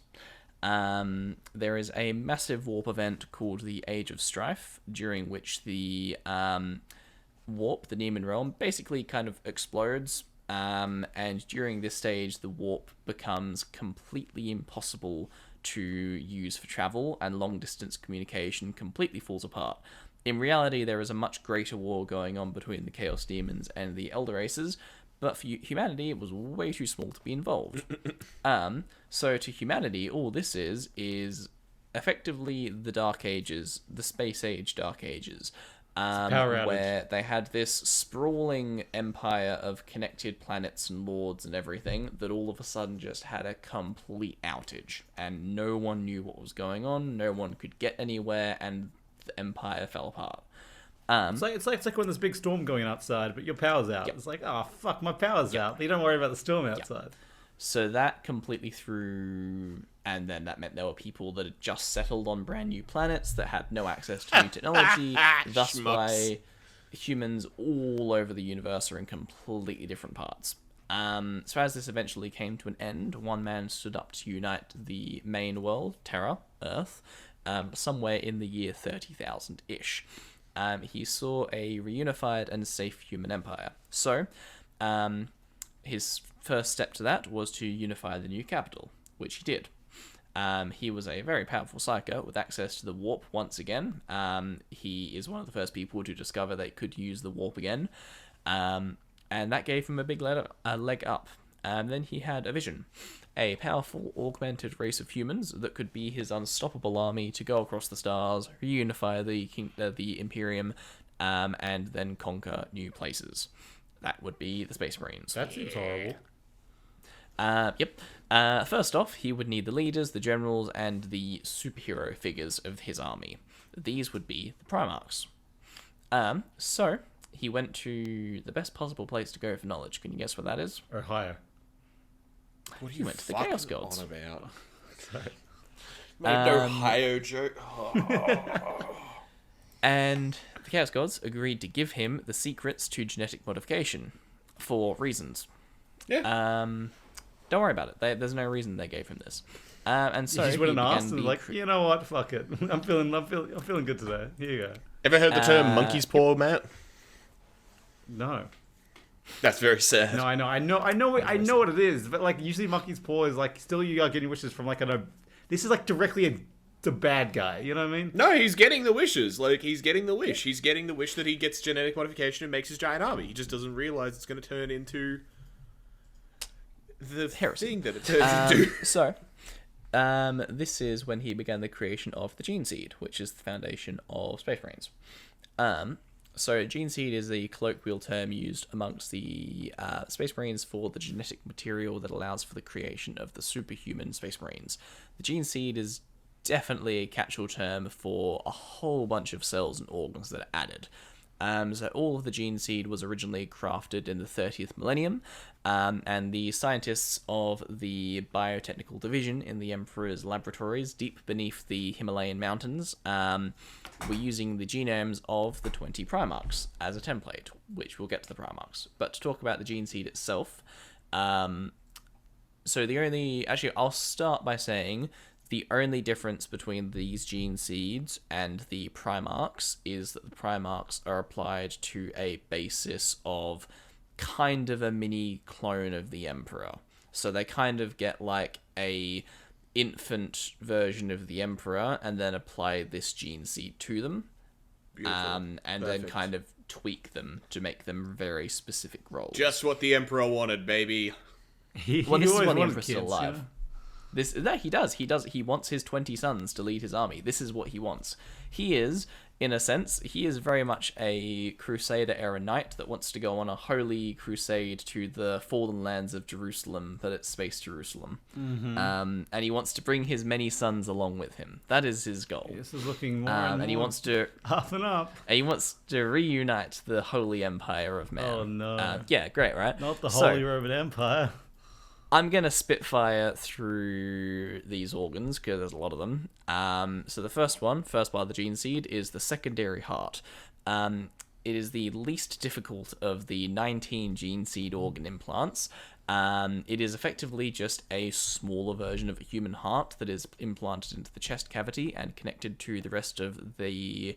I'll use the word neophyte a lot here. This is just someone that's being initiated into the Space Marines. So it is connected to the rest of the neophyte's circulatory and pulmonary systems near the original heart. Its function is to enhance the performance of the Space Marine by supplying more oxygen and nutrients to the muscles by increasing blood flow well beyond that capable of even the most fit normal human being. The secondary heart can often save a Space Marine's life in combat.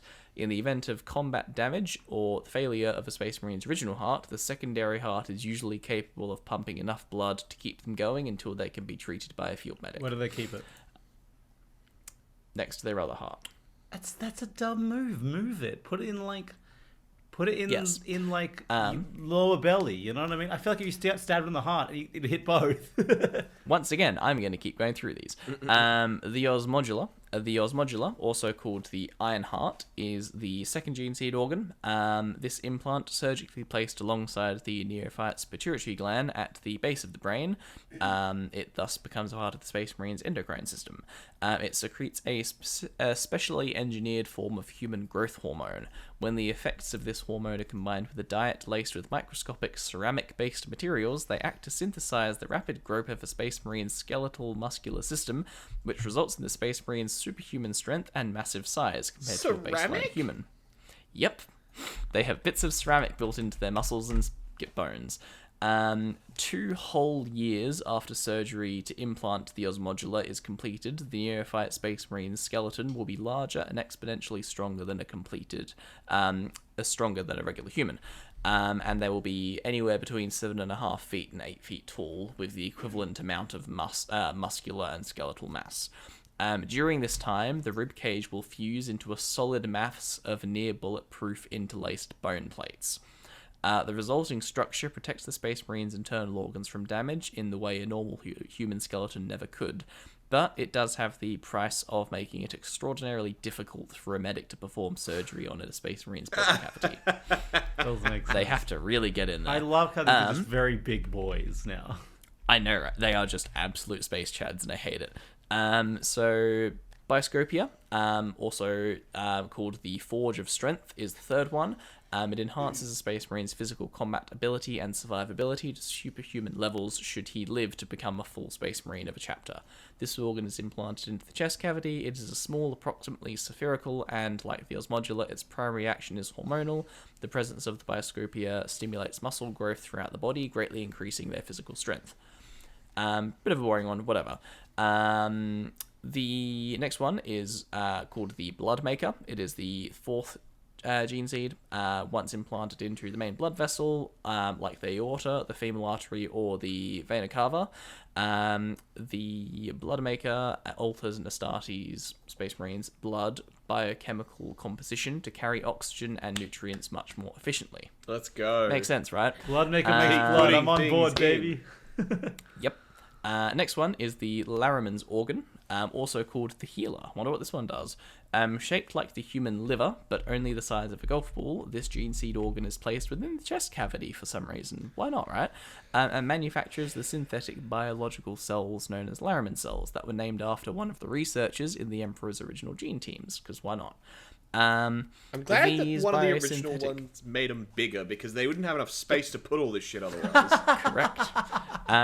There's a reason that those ones have to happen near the start. God damn. These biosynthetic cells serve the same physiological purpose to a Space Marine as a normal human body's platelets. So it serves to just basically increase their production of platelets for blood clotting from wounds, to put it really, really simply.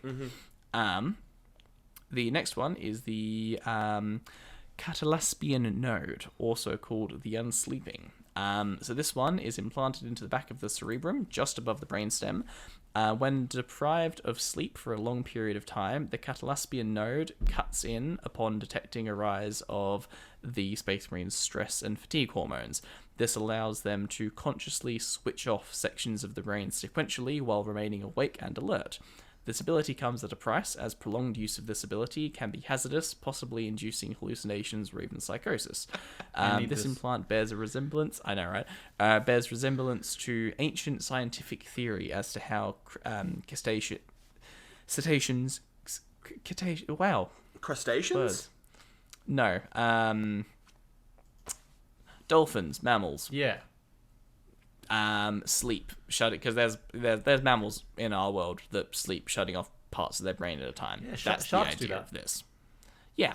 I think dolphins do too, but no sharks do it. The Preomina, also called the Neutralizer, is the 7th gene seed. This one is essentially a second or pre-stomach spliced into the human digestive system above the original stomach that allows Space Marines to eat otherwise poisonous or completely indigestible materials. Why not, right? The Omophagia is the 8th gene seed. I hate this one. The Omophagia is implanted into the spinal cord and then wired into the central nervous system so that it is directly attached to the cerebral cortex and to the stomach. It allows Space Marines to gain part of an individual person or creature's memory by eating its flesh. Let's fucking go! That sounds so know, cool. right? That is the This special dumbest thing I've organ heard in my is- fucking life. How much of flesh how do they much- need? Do they how need much the flesh? brain? Can it just be, if I eat your This finger, do I special know what you organ think? is this special organ is implanted between the thoracic vertebrae and the stomach wall, and is designed to absorb information and any DNA, RNA, or protein sequences related to the experience or memory. Doesn't make make any any sense. What the fuck? A memory's not in the DNA. What do you mean? From experience, No, that no, surgery it's, ain't it's too the bad. R. It's fucking true. Yeah, it's the RNA and proteins, man. Don't worry about it. You I can have see to you eat the didn't study brain, and that's not biology. even. It's a science. It's like the electrical pulses and paths through the brain. It doesn't make any sense. Clearly, you Clearly don't Matt's understand never advanced studied biology. biology. The multi-lung, that's probably the most bombastic and ridiculous of all of them, I will say. The multi-lung, worse. also called... Oh no, that was it. No, that's the worst, Okay, I would say. The rest of them, okay, that one is just like, what the fuck do you mean? At least the rest of them are like, okay, that doesn't make any sense, but like, sure, maybe, I guess, whatever. Yeah, like I could see advanced science being able to do this versus like, nuh-uh, that's not how that works. yeah. That contradicts everything we know right now. Yeah. Multi-lung, also called, I'm not going to say that one. The ninth one, the multi-lung is a third lung implanted into a Space Marine's pulmonary and circulatory system in the chest cavity, that is able to absorb oxygen from environments, usually too poor in oxygen to allow the humans to breathe it. Breathing is accomplished through a sphincter implanted into the trachea, allowing all three lungs to be used at full capacity. Nice. These guys are just cramming in organs at this point. They're just like, fucking These guys have literally got the biggest chest. It does not make sense. In toxic environments, a similar muscle closes off the normal lungs. Thus, oxygen is absorbed exclusively by the multi-lung, which then filters out poisonous or toxic elements. So they can just kind of go into an automatic gas mask feature. Why not, right? The multi-lung has highly efficient toxin dispersal systems. The oculobe, also called the Eye of Vengeance.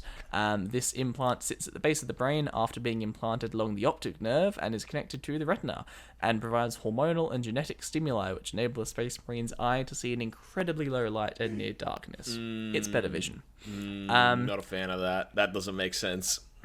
Yep.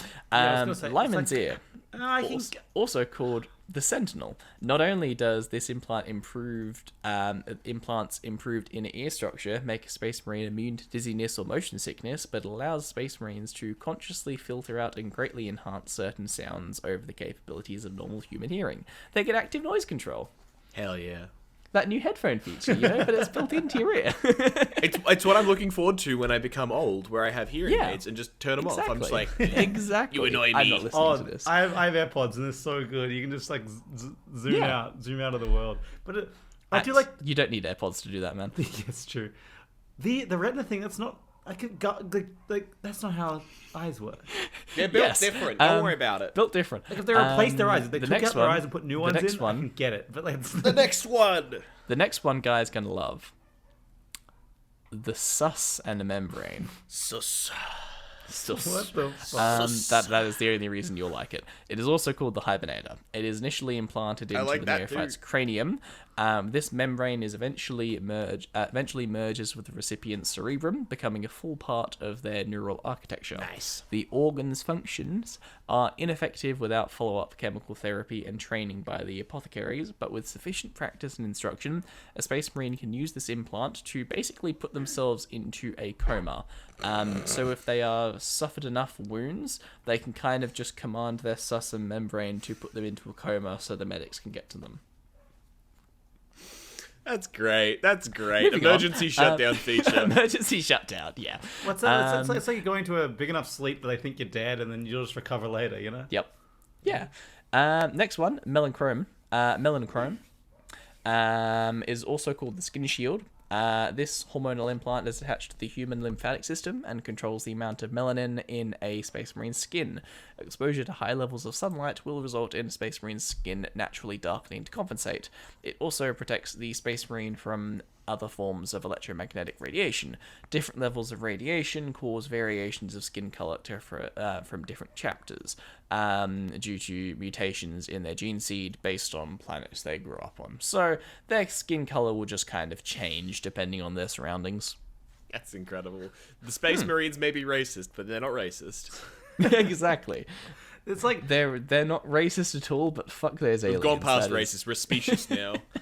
it's like this. You know, ever seen those like glasses that are clear unless you go into the sun, then they turn to sunglasses? Yeah. It's literally that. Yeah. They're bad. Next one is the ulitic kidney. The ulitic kidney. God fucking also damn. known as the purifier. I know, right? They get everything new.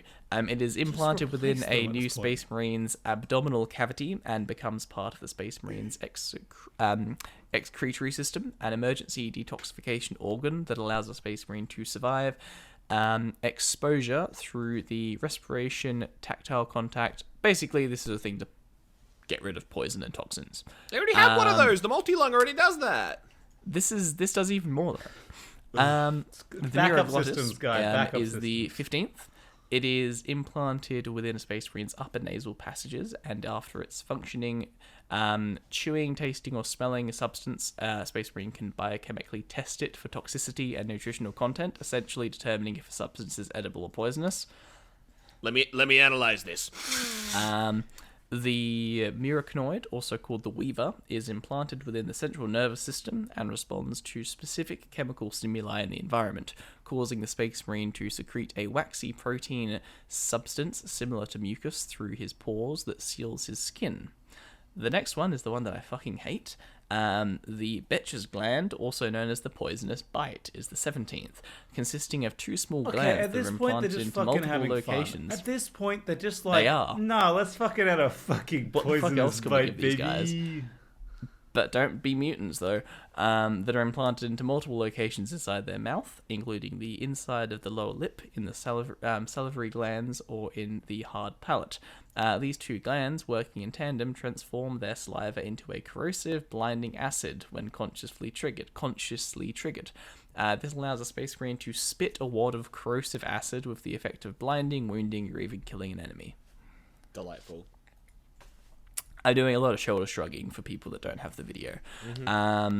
The nearly last one, the progenoid glands. The progenoid glands, also known as simply as the gene seed. Every Space Marine has a pair of these organs. They are implanted into the neck and another into the chest. These organs hormonally respond to the presence of the other implanted organs, and they basically begin creating stem cells with DNA identical to those implants through a process very similar to cellular mitosis. So they're just kind of like we need something to produce cells for all these new organs because the body doesn't know how to deal with them. No, I love that. That's actually a very good point that a lot of things. Yeah, that's great. It's actually not bad. Because everything in our body sheds naturally, so you gotta if you don't want this thing to decay, you need something that knows how to replace it. Exactly. Thumbs up. That's a dub for the Emperor. Yeah, it's actually not bad. Then the last one is called the Black Carapace.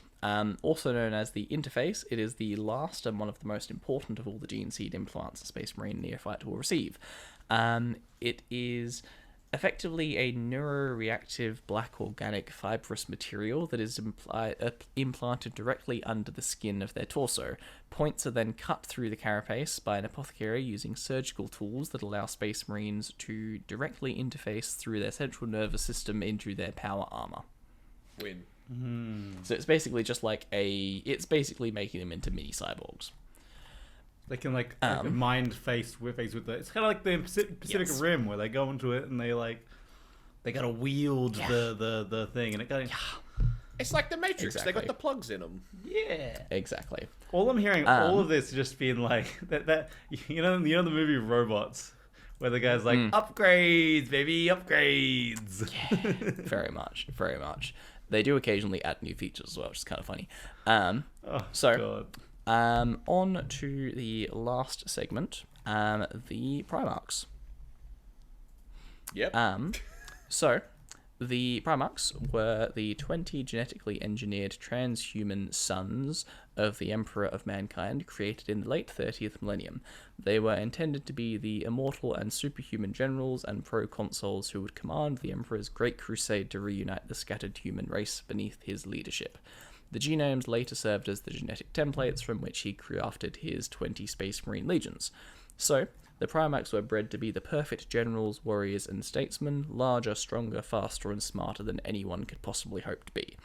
They possessed a potent charisma and martial prowess that made them like the mythical gods of old, untouchable by disease, old age, or supposedly the petty failings of lesser men. That doesn't age well.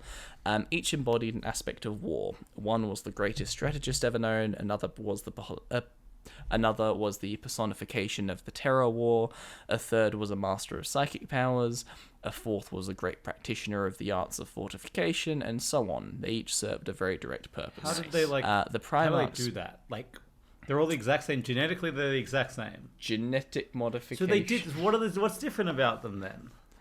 Genetic Okay. modification. The defensive guy looks like a fortress. That's what he's like the stone guy. What's the thing? That's what I'm thinking of. Yeah. And then the strategist is a fucking nerd. They gave him glasses and some books. No, it's Megamind. He's fucking Yeah. Brainiac? Is that what his name is? But like I say, they each receive 20 different gene seeds. These guys, so they get slightly different ones that then the other legions are based off of. It is interesting. I am imagining if you guys have seen. Have you guys seen Spy Kids 3? Oh god, no. Spy Kids 3, there's a scene where, oh my god, I've got the name of the actor. The guy who plays... Yeah. No, this is perfect. This has blocked you from being able to make this reference. The guy who plays Rocky, what's his, Do you remember the character name but not the actor? No, the guy who plays Rocky, what's the actor's name? Oh, yeah. Okay, right. You're making a different reference to the one I thought. Yeah. That guy he plays, like, clones of himself. Sylvester Stallone is who you're Yeah, thinking of, Sylvester by the way. Stallone. He plays clones, and they're all, like, right. dressed up differently, and they're all different, they have Yeah. different jobs, and Yeah. it's very funny. I'm just imagining that. So one's dressed up as Oh, a scientist. right, yes. For context Yeah. of people who haven't seen Spy Kids 3, Sylvester Stallone plays all the villains who take various forms of the same guy. Yeah. That's what I'm imagining right now. But one of them's a big nerdy scientist, one of them's a general, one of them's a... Yeah. So, yes, very much like this, except this is way more fucked up, but go on. It's just a couple big buff boys in a room just talking to each other, you know? Yes. So, anyway, the Primarchs were the Emperor's answer to reclaiming all the lost worlds of mankind and welcoming them into his new empire. The Emperor intended to raise his sons to be the best military commanders and political leaders in human history. They would bring the imperial truth to the rest of the human-settled galaxy in their father's name, serving as his generals and proconsuls.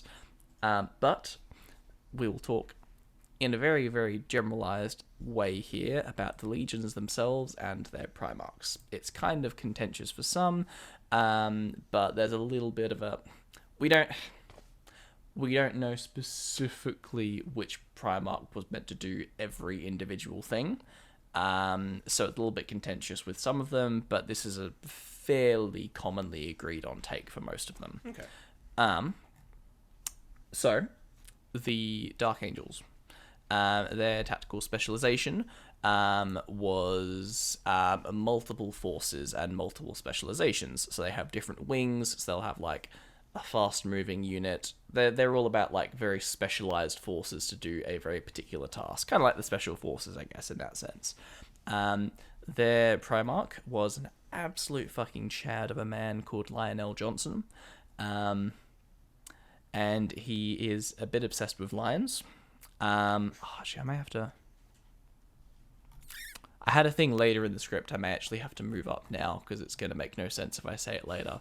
So, the Primarchs, the Emperor had the 20 of them that he was developing, and when they were babies, the Chaos Gods came to do what they wanted to do when they gave him the secrets.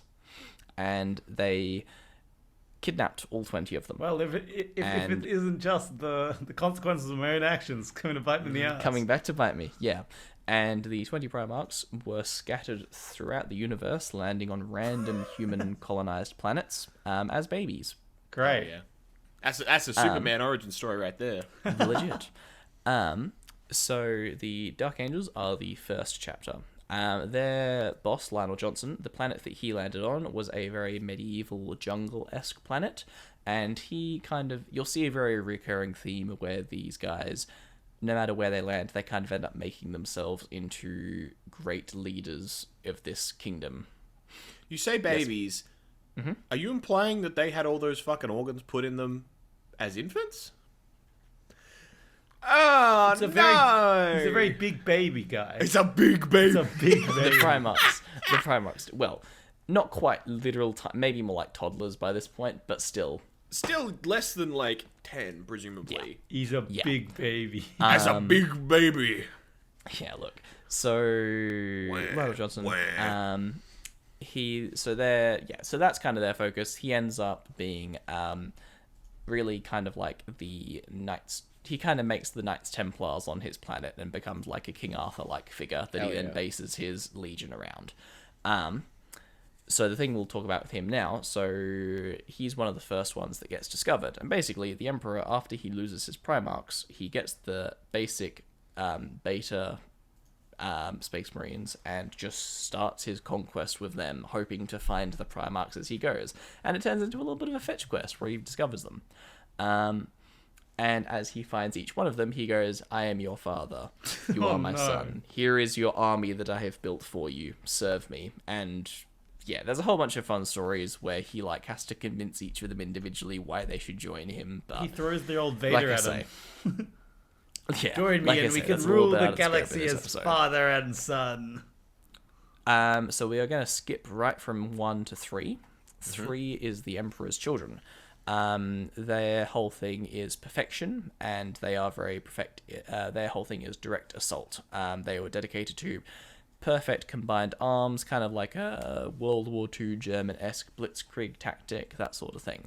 Their Primarch was a man by the name of Fulgrim, and his whole thing was obsession with perfection and really prideful, that sort of thing. The next one, number 4, is the Iron Warriors. These ones are all about siege warfare on the offensive. They are about breaking fortresses. They could build them, but they are much better at breaking them.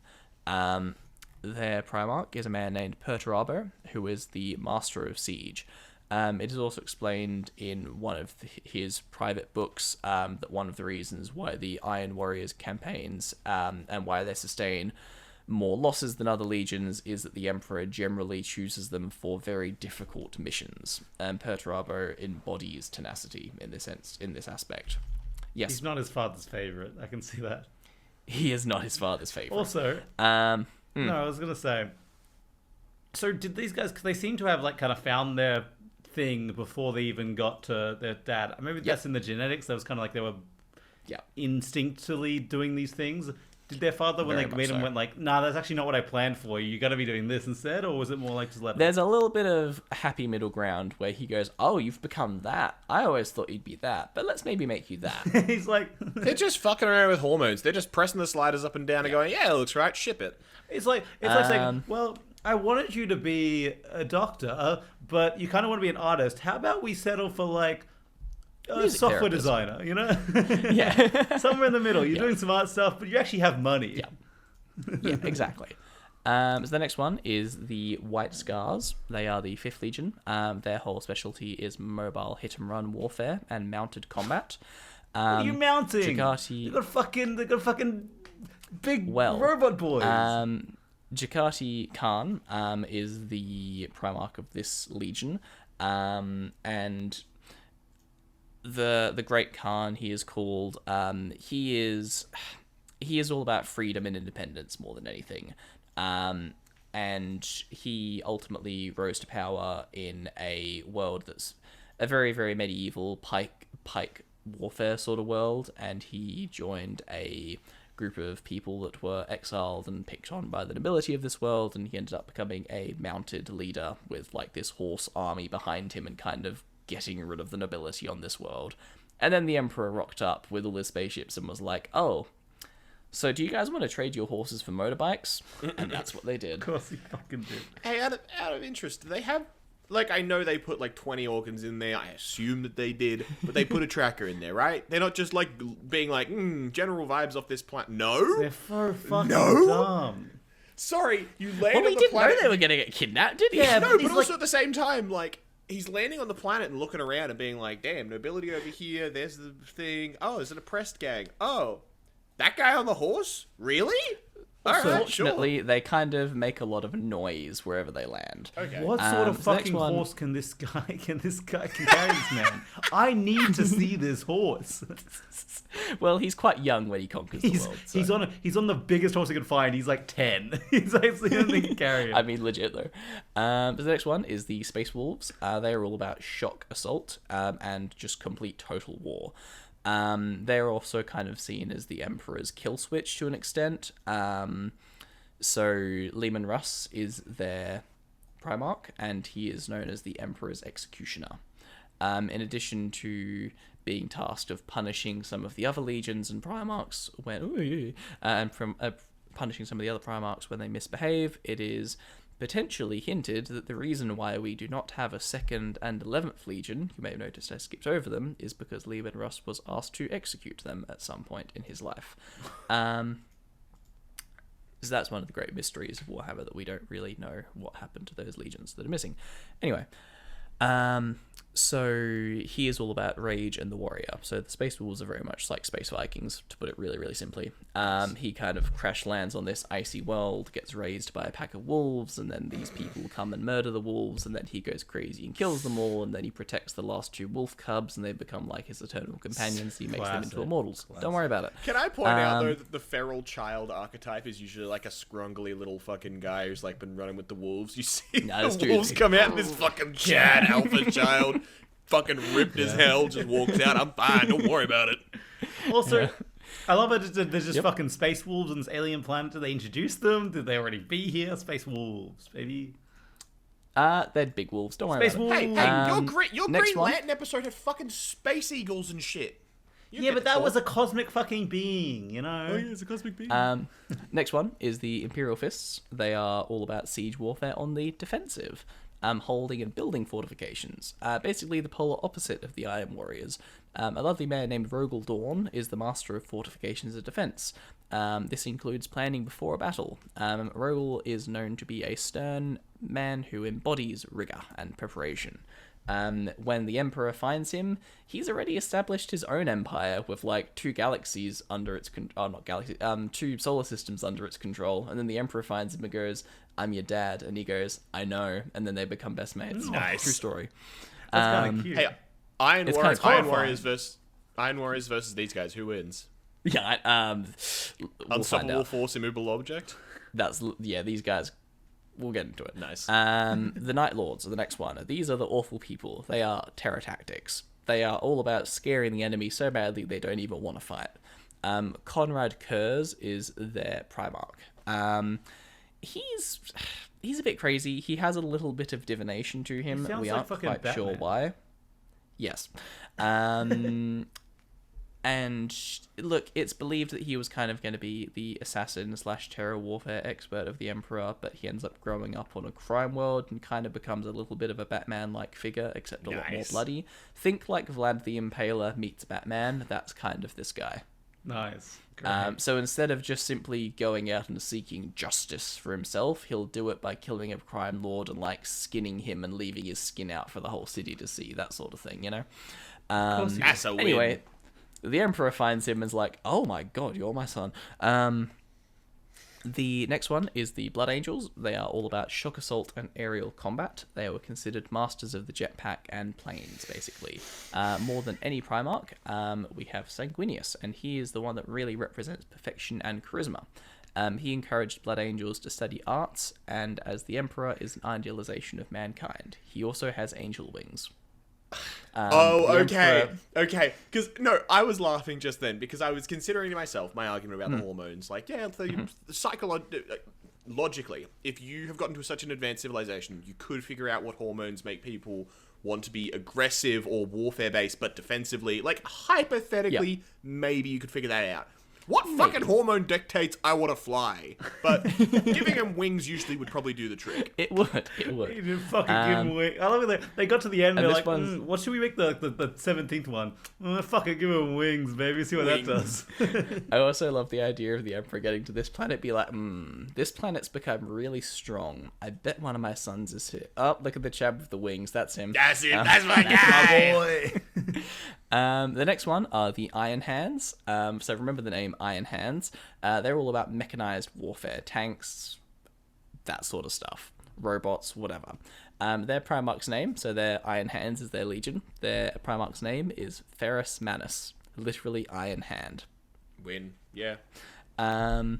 So the Iron Hands very much embody the idea of the flesh is weak. And they literally start to use bionics to just replace parts of them. And Ferrus Manus is always implied to be searching for an improvement to understand human nature and the body. Based. And he's all about perfectionism, but from a mechanical point of view.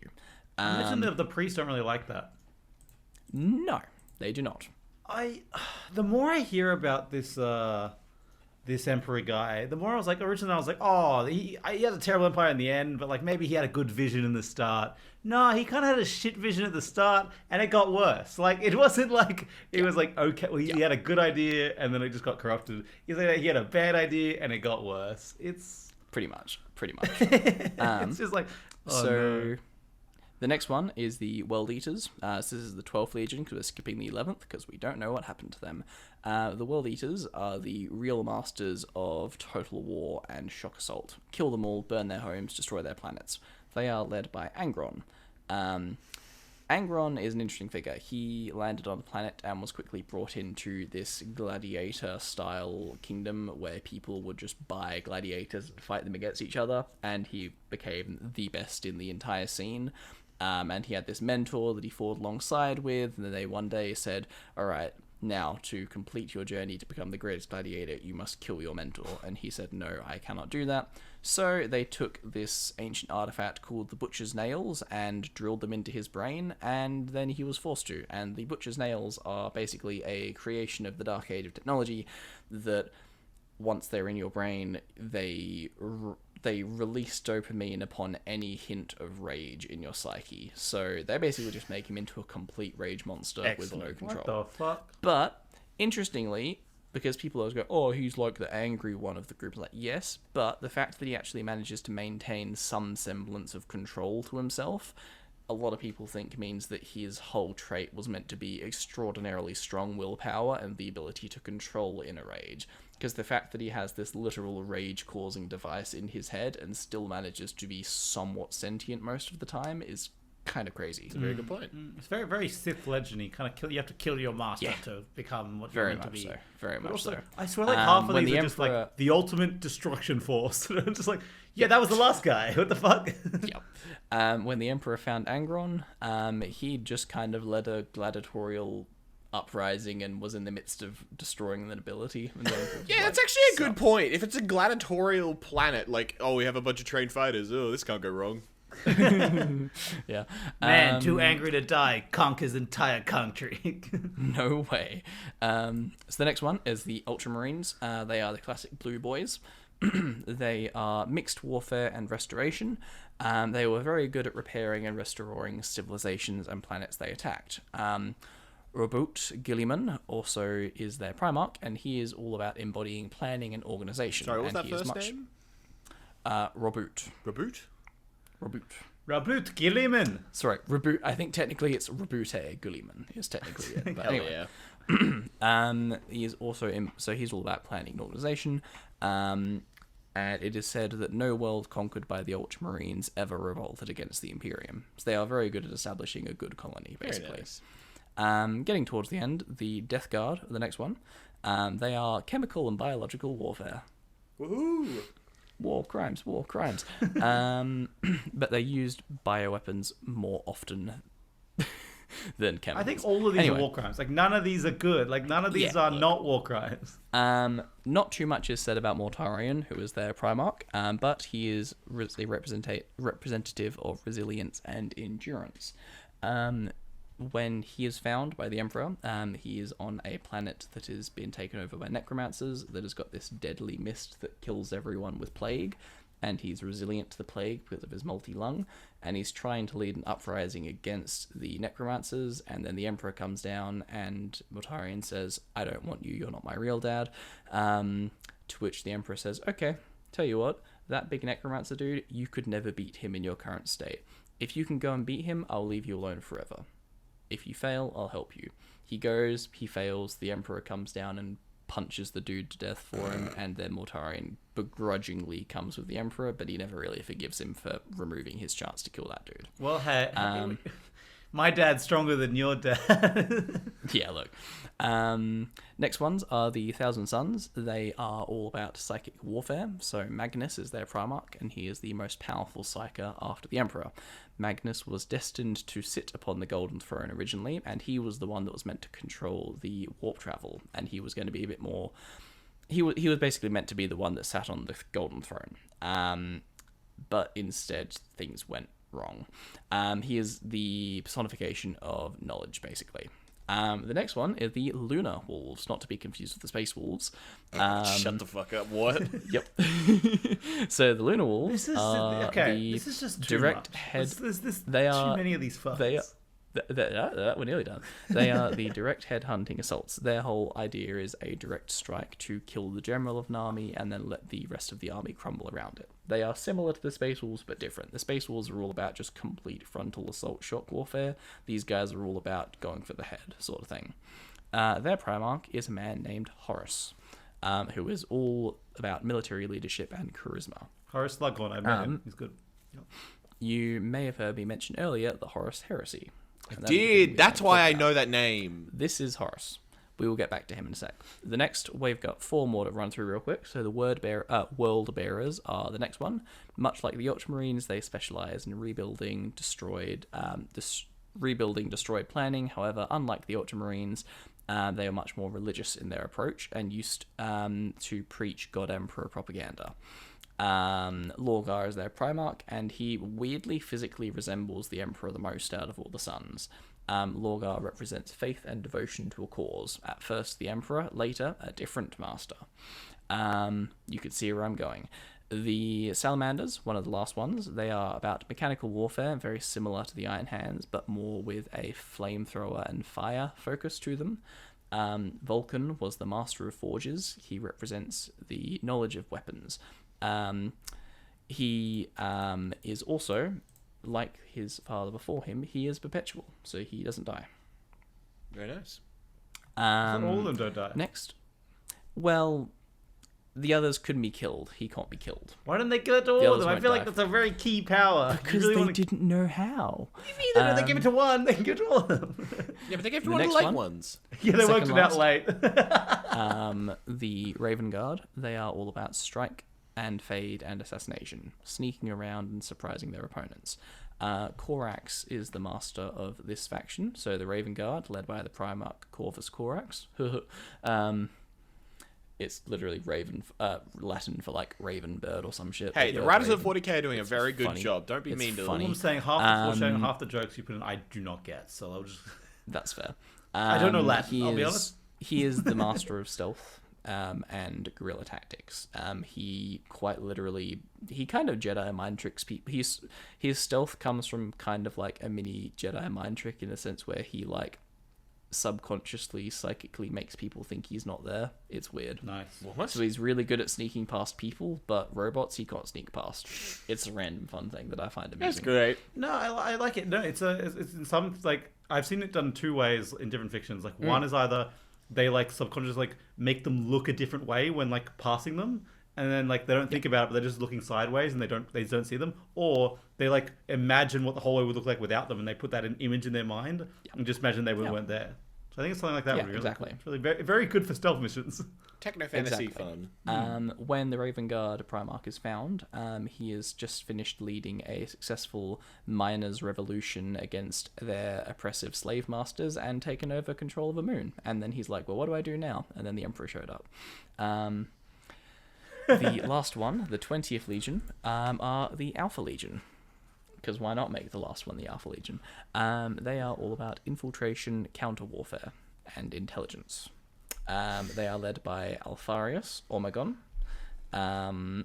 Or is it a pair of twins named Alfarius and Ormagon? We actually don't know. Hell yeah. They represent sabotage and intelligence.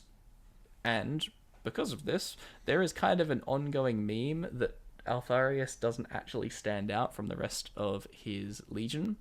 So there'll kind of be a bit of a meme where like a random Alpha Legion person will be like, I am Alfarius. No, I am Alfarius. No, I am Alfarius. And no one really knows who the real Alfarius is, which has thus given rise to the belief that he died and they're trying to cover it up, that he didn't die, and that he has a twin. It's Counterintelligence, baby. It's what they're all about. It is. We're all Literally. Alfarius, you know what I mean? Exactly. They're all Sigma. They're all Sigma males. It's all good. So that is the 20 legions. And as you may notice, some of them are a little bit more corrupted and dangerous sounding than others. But you also may notice that there's a lot of double ups where 2 people kind of represent similar things. Or the exact same thing. I can't differentiate them. And that is partly, in a weird way, ties up with what comes next, which we will talk about next time I do a 40k episode, and that is the Horus Heresy. And that is where, after completing his Great Crusade and re-establishing the Imperium of Man, before he could get to his lovely utopian plans, Horus betrayed his father, the Emperor, to the Chaos Gods, and started a civil war where 9 of the 18 Primarchs turned against the other 9, and a massive civil war broke out. Excellent. Excellent. Yes, but otherwise, that's 40k. It's fun. That intro. See, the good thing about Brandy Sandy is, like, after you finished an episode, I could sort of throw out most of the information to be ready for the next one. Like, I had empty space because they're only like partial references. With this, it's just gonna keep getting worse. You see why I was so resistant to this thing every time Matt was like, "Oh, you should do 40k. I think it's a really popular franchise. You should do 40k." I wasn't expecting you to take on the entire 40k. I was expecting you to tell us about one little thing. I can't do a scene. You have to give this groundwork, otherwise the rest of it You can doesn't just make tell us sense. about this one guy on this one planet who's having some fun. You know what I mean? Hey, he's fucking around out here. I do love how there's just so many Sigma males walking around in this world. There's just so many big Chad guys just be like, "I'm the most Chad. No, I'm the most Chad." And they're all dying. Once again, it's funny because they like the Chad society, and it crumbles and falls apart. They're all the big boys worshipping an even bigger boy. It's just Jim. It's just all the Jim. You know. It is. Heaven? No, it's the locker room. We're going there after the game. The game being my life of warfare. I do like to imagine. I'm imagining. I don't care what it is really. I'm imagining the churches in this world is just the gym. The churches, they go and they just lift weights and they pray and they think about the emperor. And I'm just imagining the priest stands up in front of them and goes, "Boys," and the congregation goes, "Boys, boys, boys, boys, boys." Oh God, yeah. Fuck. It's what happens. I'm loving this. Yeah. I do love how the armor is just so ridiculously big. It's just so good. And all imagery of the armor is just so many levels and it's crazy. Yep. And all the modifications. Also, I feel sorry for the guy with wings because he had to get a particular special set made every time he has to wear clothes. Like, poor dude. Poor dude. You know It's what I not mean? that hard. Punch 2 holes in the back of a shirt. It's done. I don't think it'd be that easy. The wings are different, and then just shirt. It'd be annoying as hell. Yeah. Basically, the whole back of your shirt would have to not be there. It'd be really annoying. Really annoying. Yes. Anyway, that's the episode for today, and we've already gone to 2 hours, so we will wrap. I will make us cut it off here. Excellent. As Matt usually says, but haha, fuck you, I'm here. Follow us on Living by the Law on TikTok and Instagram and Facebook, and you can find us on Patreon, where you can give us money to watch videos of our beautiful faces. And also on YouTube now. And also on YouTube. And a fun fact as well, I'd like to say. I think that if you leave us a review on iTunes or Spotify, the number of stars is the number of organs you're getting replaced with better ones. It's number of organs you're getting added, actually. None of them get replaced. That's so cool. They don't replace them. They're like, hey, it's already working. We might as well just put more in. Don't worry about it. It's the number of new organs you it, get right? and the number of chads. If you get one, you get the multi-lung. That's it. That's all you get. 5, you get the full suite, baby. Yeah, man. You also somehow get bigger and bigger. The more stars you rate, the bigger the man, the bigger the chad, the bigger the they them, the bigger the woman you are. You were raised by. The bigger the any gender you are. The more legions will follow you in your great crusade. Excellent. Okay. Would you not do not make a crusade? Do not start a crusade. Crusade in our name. No, don't. When I am gone from this earth, I want this podcast to be my church, my bastion, my Bible. Live by the law. As my scripture, my children. Live by the law. Do not crusade by it, please. But do tell your friends. The crusade is real. Yes. That's the crusade you should go on. It's crusading to tell your friends about this podcast. Well, thank you so much, everyone. And may the Emperor be in your dreams. Good night. Yes. And may he be by your side in the mornings. Just eat some breakfast with you. And remember to burn the heretic. Good Oh morning. no, what the fuck? my God. All I the wouldn't- surgical stuff. No. All the surgical stuff fucking reminded me of the fact I did a doctor's appointment the other day. Doctor was like, "Hey, there's some less breathing on your lower right side. That's fine though, because they did take a bit of lung from there." I'm like, "Huh? Yeah. They took what? Pardon? They didn't even tell you they took copy of. They didn't tell me. They were just like, "Yeah, we just really? took the infection off." And then the doctor was like, "Oh no, they took a bit." I'm like, "Huh?" It sounds like you really need to get a third lung, man. Hell yeah. I do like that yeah, the it could- multi-lung isn't described as a lung, it's described as lungs. Thank you for listening to Living by the Law. If you enjoyed our podcast, please leave a review, tell your friends, and if you're feeling extra generous, become an official lawkeeper by joining our Patreon today. Follow us on TikTok, YouTube, Instagram, and Facebook at Living by the Law. All links are in the description, and thank you in advance. We have been, and always will be, living by the law. Thank you for your company, and good night.